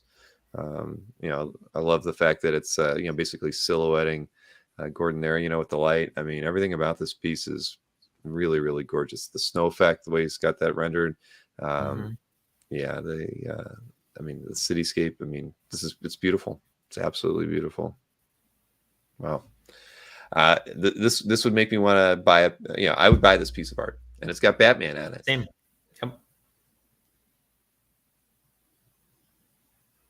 All right. Wow. Congratulations on that pickup, Carl. Wow. Dylan That's Dog. a good one. Yeah. So I do make it a point to try and pull in a piece of European art whenever I can, especially if one jumps out at me like this one did. So a lot of us who were reading comics in the 90s and the late 90s in particular probably remember when Dark Horse brought over Nathan Never and Dylan Dog and, a bunch of those Bonelli comics. So we're familiar with the character. But Carnevale is, I think, one of the better Italian illustrators of his time. And I just really, really loved what he had going on with ink on this page. There's so many different tones, and they're used to different effects, and I think all really effectively. So in spite of the fact that like the brush strokes in those clouds, right? It's readily apparent. Just looking at it, I was like, my goodness, they're beautiful. I mean, but it's readily apparent they're brush strokes. Oh yeah, right? But it still works. Yep. Nope. That was what I was fixated on, was the clouds, believe it or not. Because you just don't see work like this too often in comics. It's gorgeous. It really is. And the clouds are what did it for me. I mean, because initially I was looking at the tree. I was focused on the tree, and then all of a sudden I realized the reason I'm looking at the tree is because the clouds are so darn well rendered in the background with those huge brush strokes. Yep. Wow. This is great. Really painterly, but just with ink. It's all tonal. It's really it's gorgeous. Wow. Well, that's a keeper there for sure. And I just want to make sure I get the name. Filippo F. I don't know if I'm sure I've probably been in their gallery before, but I'm gonna open up a new tab so I can check that out later. I always love when people take the time out. I'm just going to bring this tab back into here. I love when Mikhail puts an image in. I know I don't make it easy for people to have any personalization within their calf gallery, but there is Filippo's calf introduction. Please call me back. Yes, I can't read a word that's in there, but shoot, no. See, look at the art in there. Look at every one of those thumbnails makes you want to look at it, doesn't it? For sure. This is because when Chris and I are doing our picks, I mean, he's the same as I am. We're browsing through artwork all the time. if I were to come across these 12 pieces in a row, I'd have to look at every one of them. You got to click 100%. Goodness. And that's just good design. That's just good design, pure and simple. Wow. I mean, that's one heck of a gallery room landing page. You know, that's using, you know, wow. I'm just blown away because I don't really think too much about my my main gallery room and the artworks I picked to feature there. But boy, you can tell he put a lot of thought in the pieces that he's got here. I mean, they're all Dylan Dog, right? But man, wow. Amazing. Absolutely amazing. All right, I'm pulling that tab off to the side because I've got to check out his calf gallery. And I skipped ahead one too many here. This Alex Nino, Andy and the Alien page, DPS. So I don't ever remember us talking about Alex Nino. Almost never, do we? It's criminal. It's true. It is very true. And hey, this is in our new friend Doug Pfluger's calf gallery. All right. Even better. I didn't notice that. I apologize, Doug. But yeah, I mean, this thing slaps. This is so good. I love everything about it. Wow. I mean, I love the like angle that it's shot from, you know, so you get the, you know, the diving helmets way up in front. You got this guy way in the back. You know, the way he chose to apply the tones and where he applied them, like make the whole illustration like super effective and deep. Yeah, I wish more people were posting more Alex Nino. Yeah, because Nino's work was always in those you know, strange, weird, you know, by and large, you know, in those weird off titles, things that I never really read a lot of, and I guess maybe that's why I don't think to feature him too often. I don't know why, but I mean, I wonder what there's no description in here from Doug, so I'm not familiar with the title. I don't know when this came out, but you're right. This thing is gorgeous. It's I love the fact that there's a lot of white space around it. I mean, it really just shows off his, you know, his strength in composition on this piece. There's even like deliberate like graphite blurring, right? I mean, he took time to like smudge graphite to act as like a tone, which, you know, typically in a comic book, you're just not going to see. Yeah, that's there's Doug. Hey, Doug. It was a graphic novel from the mid-90s. Okay. All right. I'm not familiar with that at all, but I figured it could, you know, it had to have been around that time period. But yeah, this is, I mean, yeah, the more you look at it, the cooler it actually gets. I mean, good eye, Doug. Yeah. Yeah, very nice pickup. And I want to, this is probably done with like one of those blocks of graphite, right? I mean, as far as sure, yeah, or reed charcoal. Yeah, yeah. Wow, yeah, this is great. Very nice pickup, Doug. Yeah, I love it. All right, well, we've righted it wrong by not having a piece of Nino artwork in our in an update probably ever. But if you keep posting, I'm gonna keep featuring it. I'll put that out there. I love Nino. Oh man! All right, well, great pickup, Doug, and congratulations on that. So let's see, we got one more here from Joe Kubert. The Joe Kubert School Presents First Folio #1 cover in Rob R. Yeah, I posted this because I saw it in person. Exactly. And I saw it in person, and it was breathtaking. Literally, for a second I went like, like that. I mean, this thing in person is just gorgeous. And I love Joe Kubert, but damn.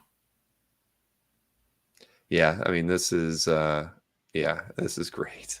It really is nice. I have been looking for a Joe Kubert piece for a long time, and I just can't find the right piece. But I love his style so much, and it's just like, do I want to go with I'm not big into war comics, and I know he did a lot of that, and it's just like, I just haven't found the right thing. But I may end up having to get something military because that seems to be as far as like the pages that are most readily available out there. That's kind of the genre that I'm going to be limited to. But I just got to get a piece. Yeah, Albert had a couple of nice Punisher pieces recently that I thought about, but I waited too long. I did not see those. Well, I'll have to keep my eyes open a little bit better. War, horror, or Batman, says Marcus. Pretty much. All right. Hey. Some less than memorable All-Star Squadron covers. True. Some of them were good. Safe travels, Mikhail. He's signing off for the night as his plane is jetting off somewhere. So winging his way. yes. Let's see. Yeah, Tor stuff is hard to come by. Yeah, Tor would be cool. Yeah, that's true, Chris. Chris says that he grabbed a Punisher splash from There you Albert. go. There you go. So there were a couple of really nice ones. I wasn't paying attention. Oh yeah, because I would probably have taken a Punisher would be good, right? I mean, it's Marvel. Marvel. Yep. All right. I've just got to pay a little bit better attention. But this one's a wonderful pickup, and yeah, I mean, what did he write? My dad's been on the lookout for a good Kubert cover for a while. Barucci, I said there were good ones. You got one of the good ones. Will Gabrielle had a couple nice ones recently too. We're not trying to mistreat you, Nick. Yeah, and it was good meeting Rob's dad too. He was a pretty cool guy. Great host. Very cool guy. Rob. Super nice. Yeah. It was so nice getting to meet Rob and anyway, it was the Heroes Con just continues to give with all the great memories we get to walk away with from that. Let's see, the demon is inked on acetate. I guess I missed that when I was looking at it, but he actually, Rob made sure, like, he was like, yeah, lift up the acetate so you can see, kind of like both versions, so to speak. It was cool. I didn't do that, so very cool. Interesting. I was kind of looking at that, wondering how I'm like, wow, he just drew over the other character, but he didn't. It's on acetate. Well, there you go. That cheap special effect. I should have been paying more attention. But all right, 10 great picks there. And did I? Nope, I knew I didn't do it. Now I've righted that wrong. Nice pickup, Rob. All right, well, let me go ahead and dig up my picks here. Get them around on the screen. Nick says Albert still has a few of those Punisher pages. I'm gonna go back over there. I'm making now everybody's like clickety click. Right. I got all those Punisher pages. Psych. Yeah, where's my commission, Albert? When we start talking about stuff and people go buy it, darn it! All right, Joe Kubert. I'm looking at I'll check out Albert's site after this is all over. All right, here. Let me get my share screen together. Here we go. So first up, Larry's stash of art. Larry's stash of art continues to impress. As I've said numerous times, I could always feature something from Larry every week. I kind of have to not look at Larry's artwork from week to week, just so I don't feature something by him all the time. But just an incredible piece by Tim Sale. It's just gorgeous. I mean, for me, not every work by Tim Sale is like fantastic. I mean, I love his style, but I mean, in some cases it's hit or miss for me. Was not really not a big fan of. I hate to say it, of more of like the Batman work or whatever. I don't know why. I mean, and some of the Marvel work I wasn't blown away. Like the Hulk books, I wasn't as blown away by as I was by the Daredevil work or that Spider-Man piece. I mean, I thought was really good. So, but you look at this thing and man, this is just unbelievably gorgeous. Yeah. I mean, from top to bottom, the rich tones. I mean, how do you make gray tones that warm? Deep. I mean, and like I said, and deep, right? I mean, it's just amazing. The bag of jewels. I mean, everything about this thing is just so darn stunning. Yeah, it's so like highly dimensional, and there's so much subtle stuff too. Like the headboard is Batman's cowl. There's just little like ticks like that are so good. And like, I know what you're saying about Tim Sale. Like sometimes I didn't love the cartooning. You can always like, the ink was always good. The washes were always good. Like sometimes I felt like he made odd choices with the cartooning that like took me out of things for, just for like a panel or two. But there's none of that here. I mean, this is just rock solid through and through. Nope. I completely agree. And hopefully nobody took that the wrong way. I don't mean, at a time like this, but it's true. I mean, sometimes artwork, hits you differently. And his style was consistent throughout everything. At the end of the day, you knew it was a Tim Sale piece, whether it was, totally stylistically, right. Something I consider an A or a B or a C or whatever. But, but no, this piece, what did he, this is a repost. I'm trying to read through. What did he say? I thought it was perfection, and it was perfection. You were absolutely right, Larry. Beautiful. So, yep. Congrats on this one. Next piece. I know I picked a piece by Sean Clancy last week, or maybe it was the week before last. I can't remember now, but I think it was last week. This was by Starlin and Milgram, Captain Marvel 29 page. I mean, any of those, anything from like this era of Captain Marvel. I mean, I think I showed that. I've got that picture of me. What the hell is that? My office is a mess right now, but I have that picture of me sitting in my Easy Boy. What did my mom say on the back of there? Of that, it was like Mr. Relaxation. I think she wrote on it. I remember that. Yeah. Remember that? And what was I reading? I was reading. I think I was reading a Warlock comic. Yeah, around here somewhere. But I always love the Warlock books and Captain Marvel and anything by Starlin and Milgram. But this thing is just so crazy, incredible. I mean, just going into the eye, into the mouth, and it's just. So that last panel too, and then right, and then you end it. That could be a cover, right? You end it with that, and there's Zipatona on there. That second panel is just classic period stuff there. So yeah, and I'll be honest, I keep looking. I'm looking for something with that Al Milgram's touched. I don't know. I have not found whether he's inked it or penciled it. I've been after stuff by him for like a while, and Mike doesn't seem to have anything. You'd think if anybody would have something, it would be him. And but Milgram's been high on my list for a long time. I've always loved his work and just think about him as a journeyman in Marvel Comics. And so, while I love Starlin, I love this piece because Milgram worked on it as well. So yeah, he busted it out. I mean, he was inking everything for Oh, see what Tyler says. Got to see his cartoonist kayfabe panel at Heroes. I didn't. Darn it, Tyler. I didn't do any panels. Yeah. And like Patrick was telling me like, oh, this panel and that panel. I'm like, what? Yeah, I did it wrong. Yeah, me too. I didn't play an arcade game at the Super Abari Bar either. I played one. What? Okay, so you played one. What did you play while you were at the? I played. What did I play? Double Dragon. Double Dragon. Oh, that was a good game. All right. Well, we'll do everything right next year, Chris. Right. We'll hit some panels. We'll play some video games. All right. All right. Swinging over here. Yeah, wasn't this good? This is a good one. Nick Bradshaw, Planet Thor, and let's see, it's a trade paperback cover. Whose calf was this? Oh, T-Shen, of course. T-Shen's got an amazing collection of artwork. But I mean, I know you could say, there's a little bit of Art Adams here, but Nick's definitely got his own style. I mean, you can tell the difference between the two of them. But gosh, this is so freaking awesome.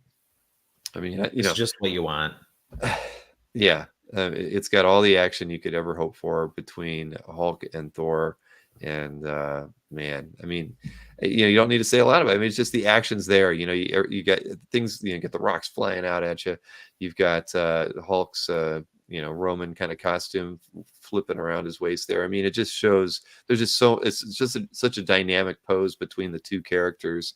You don't need action lines. You don't need a big, pow shape or something there to let you know. Right. Or like, yeah. That there was this cataclysmic, crash that just happened. And both of them are, in the middle of battle, and they're, again, it's just a great image. And, I like Bradshaw's work. I've never thought about buying anything from him, but this would be something I wouldn't mind actually owning because it's he does a great Thor and he obviously does a great Hulk.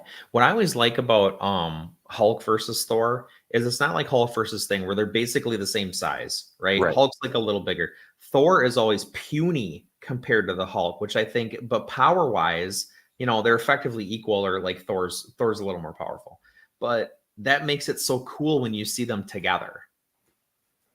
Yep. No, exactly. I completely agree. And that's why they look great on screen too, when they've, finally had them battling each other in the Thor or Avenger movies. But yeah, this is great image. What is Jay Giant says Nick was very happy with how this one came out. Yeah, he should have been. I mean, everything about this thing is stunning. I mean, it's subtle. It's subtle too, but I love how low Hulk's visor is for some reason. I don't know. I just think that looks great. Nope. But I see nothing wrong with this image at all. The more I keep looking at it, I'd love to have this piece in my collection. It's great. It's beautiful. Did I get yes, I did like that one. All right, so Love and Rockets. I was talking about Jaime Hernandez earlier when I did the heritage stuff, but yep, someday I will own something by him. I mean, I could almost feature any page from Love and Rockets, and and I'd love it. I like the six panel layout here. All equal sizes. Just there isn't anything. I love his use of blacks to highlight the characters, his silhouetting everything in the background like he does so often. Throughout every single panel. I mean, it's gorgeous. I mean, everything about the facial expressions on the characters. I mean, he doesn't need to put a ton of detail in this to just give, to convey a mood or an expression, right? And dang, I mean, and it's funny, I'm looking at this and it's like, his artwork is very like comic strip. I mean, like it's cartooning. I've never really thought of it like that, and I'm looking at it now and I'm thinking I'm seeing Archie in here. I'm seeing different stuff that 100% kind of the shortcuts to his style that make it so unique. And I love his work. I will own something from Love and Rockets one day, I promise you. But I mean, as far as like contour line cartooning goes in comics, you can't really beat the bros. I mean, this is so good. It like there's nothing, and there's like obviously he influenced guys like All Red and like all of that stuff that came after this. But yeah, this is just tip top cartooning. Yeah, no, it's gorgeous. I have to get a piece of artwork by Jaime in my collection before the end of the year. That is going to be my goal now before the end of this year. You all heard it. It's going to happen because it's not going to happen through Mike or Anthony. So this is I'm going to have to. I know Albert always seems to have something, and they do come up there. Eater used to always have a few pieces, right? And they're always on Heritage. Yeah, it's going to happen. It's going to happen. All right. That and Al Milgram. I gotta scratch both of those itches. I like that you go on a jag because I'm the same way. I'm like, I'm going to get Axe, and then nothing else matters. Exactly. You got to do that sometimes. Yeah. Usually, and usually it's worked out, right? When I said I wanted the Leia Loas, I ended up having two. So yeah. But here's a piece in Paul P's collection. Paul actually sent me a really nice email. I haven't had a chance to reply to him. It's always he just he is a consummate collector. He really just enjoys his collection and picking up artworks. And he just sent me like a really nice thank you email just about how much he enjoys CAF and the experience there. And so so I'm always in Paul's CAF gallery anyway because he's always posting something great all the time. But this page. It's so much action. I mean, everything's moving on this page, and in different directions. Everything just seemed to be. There's just something about the overall layout, and how that center panel kind of stabilized the page. It just made the whole thing for me just be really dynamic. I mean, this She-Hulk, Spider-Man. I'm assuming battle. I don't remember. I don't think I read this issue, but yeah, I love this page, and it's a Trimpy. Trimpy's on my list. I will not say that I'll be able to buy a Trimpy before the end of the year. End of year. No, because Trimpy's hard, right? I mean, sometimes, and I hate to say it, to me, it's like 40% of his stuff I don't like, and it's usually because of the inkers on his stuff. But I love all his Hulk stuff. If I could ever get Jay Giant's in the audience, he can probably hook you up. He's probably got a Trimpy that he's like, eh. Yeah, exactly. But I find it really hard. It's a little bit like Tim Sale. It's like I see because Mike has actually a lot of Trimpy, and everything he's got, it's not right. It's not right. And here you have a Trimpy with Spider-Man on it, which is a little bit not something you would expect, I guess, for him to work on this. But again, I love the page. I love the center panel. I love the fact that when I look at this image, there's just things are moving everywhere, right? You look at the action lines, from panel to panel, they're going vertical, they're going, elliptical it's around the character. Chaotic. It is. It's absolutely chaotic. Everything. Look at the middle panel. There's rocks that are flying straight up. There's action lines going up. Spider-Man's going like that. Her arms are going like, I mean, when I looked at this, I was like, it's such a crazy page, but it works because it's consistent across the entire page, the action on it. So there you go. Congrats to Paul for another cool page in his CAF. Now, Flash. Hey, here's some DC, Nick. Oh, I love this. This is in Mickey's calf gallery, of course, and it has the in brightest day, blackest Oath. night thing at the bottom there. We were talking about how desirable these pages are. Dick Giordano on this one. Everything, I love all the different angles. This is like, a Howard Chaykin class, right? When he talks about camera angles and putting things, staggering things, to kind of give pages depth. I mean, this is it to a T. And then you get that great image of Green Lantern at the end there with the lantern from a little bit of a lower angle. It's just everything about this thing. It's textbook perfection. I even like the that center section right here with the two panels inset with the kind of desert background. I mean, it all works. It just works really, really well. So Mickey, your collection continues to impress, and this is a great page. I'm so happy to hear you talk so favorably about DC and about Dick Giordano. I'm coming around a little bit, because for me it was Giordano and Aparo and Garcia Lopez and like those guys really, and honestly, if I have to be honest, it was Super Friends. It was Challenge to the Super Friends, and like Sure. Garcia Lopez was like that for Challenge of the Super Friends. So that's where I learned about all these DC characters, and that's I think why I loved them so much, was because we had that cartoon when I was little. And this was, the same stuff that was coming out in comics at that same time. And I think why I was such a DC nerd. Mm. Yeah, it's a gorgeous page. And this would be one I'd love to own. And Mike Callahan says the first panel really sets everything off, and it does. It's just it's so well executed. I mean, as a silhouette, cinematic almost. It is. Yeah, it totally is. I mean, wow, I love it. I love it. Well, congratulations, Mickey. This is a fine addition to your calf gallery. And as I told everybody earlier, Mickey approached me at Heroes wanting to do an amateur show. So I told him pick a Monday in August, because I have nothing on the schedule for August yet. So did I not meet Mickey? You didn't get a chance to meet Mickey? Oh my God! Sorry. Where rushed. I ran into him 2 or 3 times. Sorry. No, not your fault. No, I mean, it's too bad. I mean, well, it's funny, Dewey Cassell was there, and I only saw him. Well, he stopped me. He had a mask on, so I wouldn't have known it was him if he wouldn't have. But I'd never met Dewey in person before, so there were a lot. It was impressive how many CAF members were there. I mean, it looks kind of meager from our photo because we only got 35 people to show up for the photo. Only but there were. I know. But still, there was easily 250. I mean, Colin, my guy Colin wasn't even in the picture because he was probably working a table. Colin, I got to meet though. Yes, that is true. That is very true. Thanks to you. But yes. So I don't know. We got to work that out. Maybe I picked the wrong time because so many people were in lines at that moment, noon on a just. We'll see. We'll work it out. I didn't take enough photos while I was there. I can tell you that. I didn't take one photo when we were at the bar. Not a single one. I wasn't even thinking. I don't know what I was thinking. We were living in the moment, Bill. We were having way too much fun. That's for living sure. In the moment.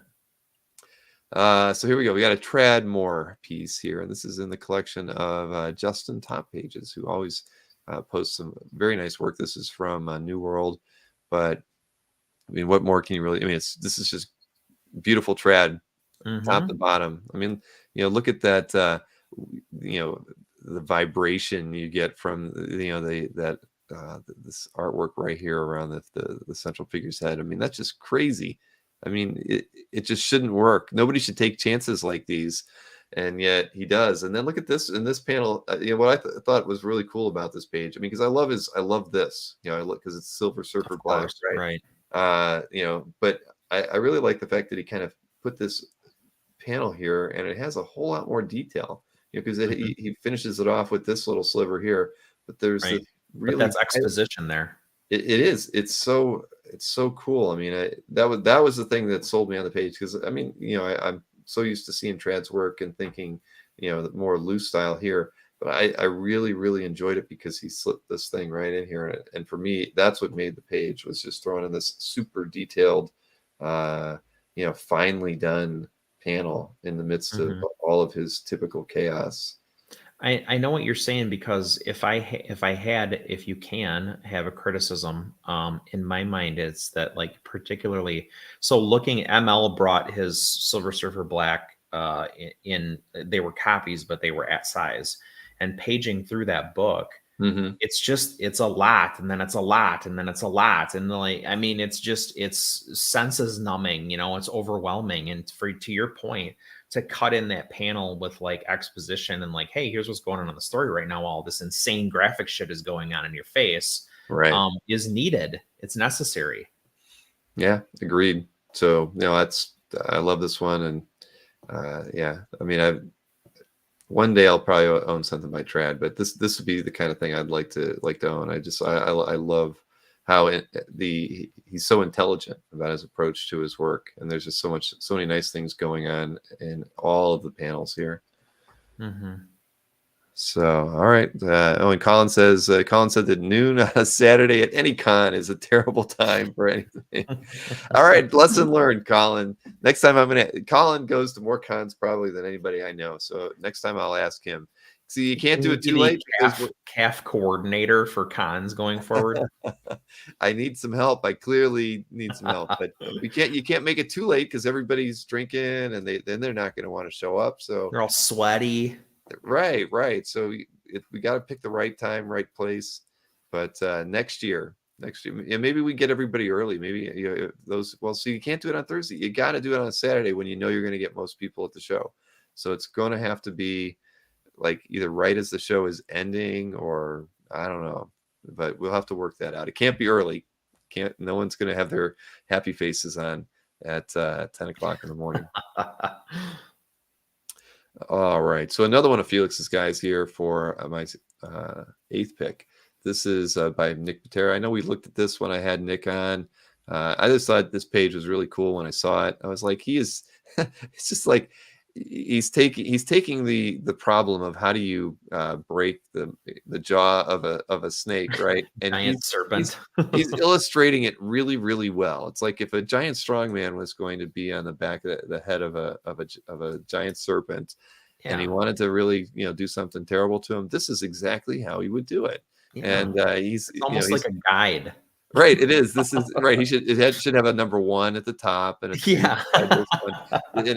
with minimal instruction. You don't need to really say a lot. It's but just follow these steps, and you too can stab a serpent with his own. Wow. So I love this page. When Nick and I were talking, just really made me laugh, and I loved it. And it's cool seeing the detail scan, because I think when we were looking at the artwork, he was really only, he's kind of holding up most of the pieces. So you couldn't see how detailed the image was. But this thing it's gorgeous. And man, yeah, I had to pick it. Now, whose CAF gallery was this in? I didn't, like I say, I generally don't even look. Oh, Tyler T. Tyler. Oh, okay. Holy mackerel. Tyler's laughing in there. Sorry, Tyler. I had no idea this was in your CAF gallery, man. I totally apologize. Like I say, I really do most of the time pick artwork because for art's sake. Oh, look, Tyler even broke these out. Panel 1. Oh, look. Oh, man. Oh, hey. Now there's some detail scanning. All right. Panel 2. I want to see panel 3. Look at that. Holy mackerel. Tyler, thank you so much for putting detailed scans. This is awesome. Oh, look at the teeth. The inside teeth. Oh, I didn't even notice that. This is man. Great pickup, Tyler. Are those wait? Where were you looking? Oh. We're exactly. Yep. Yeah. No, this is great. I love it. And I'm sure this was probably one of the pages that many people were trying to get when Felix did that art drop. Because Felix was we were having some issues with his email, and so there was a point where I actually blind carboned myself on his want list submission form, because he just wanted to make sure it was working right, and I did. And so every time he's done a drop, but I remember when this drop happened, I had like 250 emails in my inbox in the first like 5 or 6 minutes, and Wow. it was insane. Of all the art drops, and I think I'm still BCC'd on his stuff, but of all the art drops that I've been privy to see happen, when this thing dropped, it was the most insane of any that I had ever seen, and it was crazy. Now I know the mentality of people going after Felix art drops one at a time. They're like, I just want to get one, and you'll see the same name, trying for 5 pieces, because it's just like, but I got to get one. I'm not going to pick all 5 and send it in. I'm going to do them one at a time. What I've been doing is I'll get the book ahead of time, and I'll find the page that I want, and I'll pre-fill. I'll pre-populate my order. So then all I need to do is go, okay, blam, it's this, and then I'm like, autofill, submit, and I still don't get them. There you go. Tyler says he went so fast he didn't even look at the price. You kind of have to. You really do. You just got to say, that's the one I want. And Aranga, thank you for pointing that out. I did forget about that, but Nick showed it like that. Each panel is its own page. Yeah, I mean, that's so cool. So I love Nick's work, but yeah, wow, this is good pickup. Of all the pieces that I saw, it was either this or that crazy villain character. Although Maureen wouldn't let me own one of those, so I guess this would have been what I would have had to have gone after. But she's okay with the guy with the horrible axe wound on his face. No skulls. Maureen loved all those old, the campy late 70s, early or to mid 80s barbarian movies. Okay. Yeah, I can't even think of any off the top of my head. Beastmaster. Yeah, Beastmaster. Thank you. That's a perfect example. She always loved that stuff. So yeah, I could go after. I could buy as many of these pages as I want. So Beastmaster. Yeah, she liked guys with long blonde hair. I mean, I don't know. It's not blonde, but so at least she stuck to theme at least. All right. So guys who wear feathered helmets. I've got one in the closet. No, I don't. I know you do. So I probably do. All right, 2 more pieces here before we call it a night. So let's see, Monster Juju, John Butler. Okay, so let's see. I didn't even look at what that is there, but this is a Jack Davis Frankenstein piece. Just Jack Davis. I mean, I think we featured Jack's work before, but I just love. Look at the insane detail in this piece. This is, I mean, it's gorgeous, absolutely gorgeous. All the different inking techniques here. He's just an incredible talent. I don't know. I'm looking at it now and I'm blown away at more than I was when I looked at it originally. So, but I love the gag. He's funny. The guy had to be. I've never really read anything about Jack Davis. I certainly never got to meet him, but he must have been one hell of a funny guy to hang around with. Let's see, what was this other piece that what is this? Oh, so okay, he's showing it where it was published. Cool. I mean, look at that. Wow. Look at that. That's a page. When you open up a book and you see artwork like this, I mean, it's like this isn't what you should expect. This hyper detail. Look at the creature from the Black Lagoon in the lower left, man. That is awesome. Yeah. I'd love to own any of them, but that one's really cool. But or even the Mummy. Look at the Mummy. That thing's great. Yeah. I actually said to Dan Panosian at Heroes Con that I said, I see Jack Davis in your work and particularly in your inks, and he was like, oh, okay. So, but it's there. I mean, if Jack Davis is an influence, I feel like it's a strong one because this is distinctive, and I feel like if you picked up on this, like if you took away from this, it's distinctive in your work too. Nope, I agree. Chris Lutz says he did one of those Stan Lee videos back in the 90s, and it's on YouTube. Oh. Okay, I'll seek it out, Chris. I think that would be fun. I'm sure Stan probably did a good job being on camera with him. Huh, interesting. All right, but yeah, this is great. And Jack Davis would be somebody that I need to get a piece from, but he's not on my end of year list. Not by end of year. No, not like Milgram and 11 Rockets page by Jaime. Yeah, Jaime, forgot. Yeah. So let me get the like on this one. And finally, my last piece. This is from I mean, did I love this piece? It's I'm not a DC guy, but and is it everything that I'd pick in a cover? But I picked this one because I met Tazo at the show. I don't know if you had the pleasure, Chris. I only happened to know it was him because I happened to be standing with Anthony at his booth when Tazo walked by. He had just picked up, I think it was this cover or the other cover he posted this last week. He picked up from Metropolis Comic Connect's booth, which was right around the corner. And so I got to talk to him a little bit. But new collector. And I mean, because like, I mean, I'm sure his calf gallery. Big, man. Look, he created his calf gallery, May 2022. Oh, wow. Brand new collector, and he dove right in. Going big right off the bat. I told him, like, nobody starts out with Gene Colan covers for no.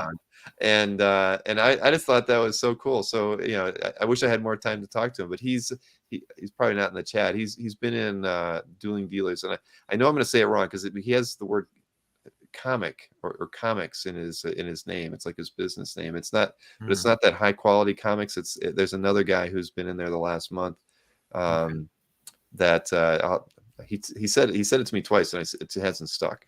But I'm sure the next time I'll see him, I'll remember. But yeah, I mean, again, like Hobby just said, what a way to, you know, enter the hobby. I mean, it's just it's not the usual place a new collector starts, is you know, at that level. A commission at a con. Right. Not Boston Comics, NSN. It's like Empire. I think it was like, has the word Empire in Comics in there in the name. Well, wait a minute. Let me see if does he have anything here in his profile. No. Let's see if he actually lists it on his main calf page here. I mean, look at that. Batman Legends of the Dark Knight 18 cover. Detective 532 cover. Batman Legends of the Dark Knight 17 cover. He's got wow. So look, what's he posted? 6 DC covers. Action Comics 543 cover, Detective 534 cover, and a Detective 615 cover. All covers. It's going after Bixler's crown. Yeah, exactly. Bixler should be quaking in his boots. I guess. But yeah, no, and so unfortunately, no, he hasn't written an introduction yet, so I can't. But I'll see him. Actually, I could email him through his calf. But again, I picked it because I just thought it was cool. You know, a new collector that I got the good fortune of meeting because I went to Heroes and got his story. I mean, same reason I picked that Kubert cover, because I got to meet Rob and I got to meet his dad and I got to see that art in person. So yeah, exactly. It's the joy of our hobby, everybody. So Tazo, welcome to CAF, welcome to the hobby. I look forward to seeing more posts by you in the very near future. So yeah, cool. And I'll make sure he's got to come to whatever next get together we all have so we can introduce him to everybody. Strong calf start, says Jade Giant. That's true. For real. So Chris, lots of fun as always. Yeah, man. I'm going to be racing over to Albert's site, just like you are, to check out the Kubert Punisher pages that he still left. But yeah, lots of fun this past weekend, and Eric was fantastic too. I mean, I look forward to getting to hang out with you guys soon. I hope you can make it to Columbus. That'll be fun if you can. If you can't, he apparently already told his wife we're going, so I just need to break the news to mine, and then I think we're good to go. All right. Well, good. I mean, I'm really hopeful. I mean, you look at how many people are interested. If we've got 40 or 50 people, if I get to the point where I know we're getting 30, they actually have one room bigger than the one that I picked, because I was kind of optimistic, thinking, oh, it'll probably only be 20 or 25. But if we get closer to 35, 40, I'll pick they have like a ballroom size kind of thing. I don't want us to be like crammed into a 30 by 60 room with 40 people in it, even though it says it can hold 80 people. I'll just get the bigger one, because it wasn't even that much more. At the end of the day, they were almost the same price. I was just like, well, leave the big room for some big event. I'm not going to take that. But right. Anyway, so we'll see. But great picks as always. Always great hanging out with you, Chris. And you too. We don't have anybody else on tap for a while. So as far as I know, we didn't talk. We should have to win it. We should have been talking to people at Heroes. I tried recruiting a couple people, and they're like, so All right. Well, it's just you and me until somebody steps up to the plate. Everyone. Keep killing it. All right. So I'll see you again next week, Chris. All right. Good night, guys. Have a good one. All right. Let me hide this window here. So let's see. Chris, so you said, unfortunately, you don't think you can make it. You'll be there for the meetup and coast. That's fine. If you can't do Billy Ireland, I get it. That's a Friday. And like I mentioned at the beginning of the show, it's unfortunate that the Billy Ireland is not open on weekends at all. As for a museum like that, you would like to think, but that's probably why I never took the opportunity to go there, because they're never open on the weekends. So I'm going to call it a night. We hit the 3-hour mark, 3 hour and 10 minutes. So thank you for all of you for tuning in tonight. I mean, we had over at one point over 180 people watching it there in that first hour. So thank you for tuning in, sticking with me for this long. And it's a joy to be a part of this hobby, as this last weekend showed to all of us. I'm so glad to have so many friends out there. I'm looking forward to meeting more of you in Columbus and San Diego. And don't be shy. Stop me if you see me walking by, and we should always remember to take a selfie, because that's the one thing I did not do this weekend, was really take a single selfie. I was in many of them, but none of them were ones that I took myself. So again, looking forward to San Diego. That'll be the next one, and then after that, Columbus, then New York, and then Baltimore. So those of you who can make it out to those shows, look forward to hanging out. And again, thanks for tuning in and toughing it out for these 3 hours. But we looked at some great artwork and connected on lots of different things here that I think just make this hobby so special and makes us all great friends. So have a wonderful night. And listen, I think I'm actually off for the rest of the week. So say goodbye to the back of that office. You will not see it again. Everything will be packed up when you see me again on this channel. But we'll be unpacking in Florida soon enough. Good night, everybody.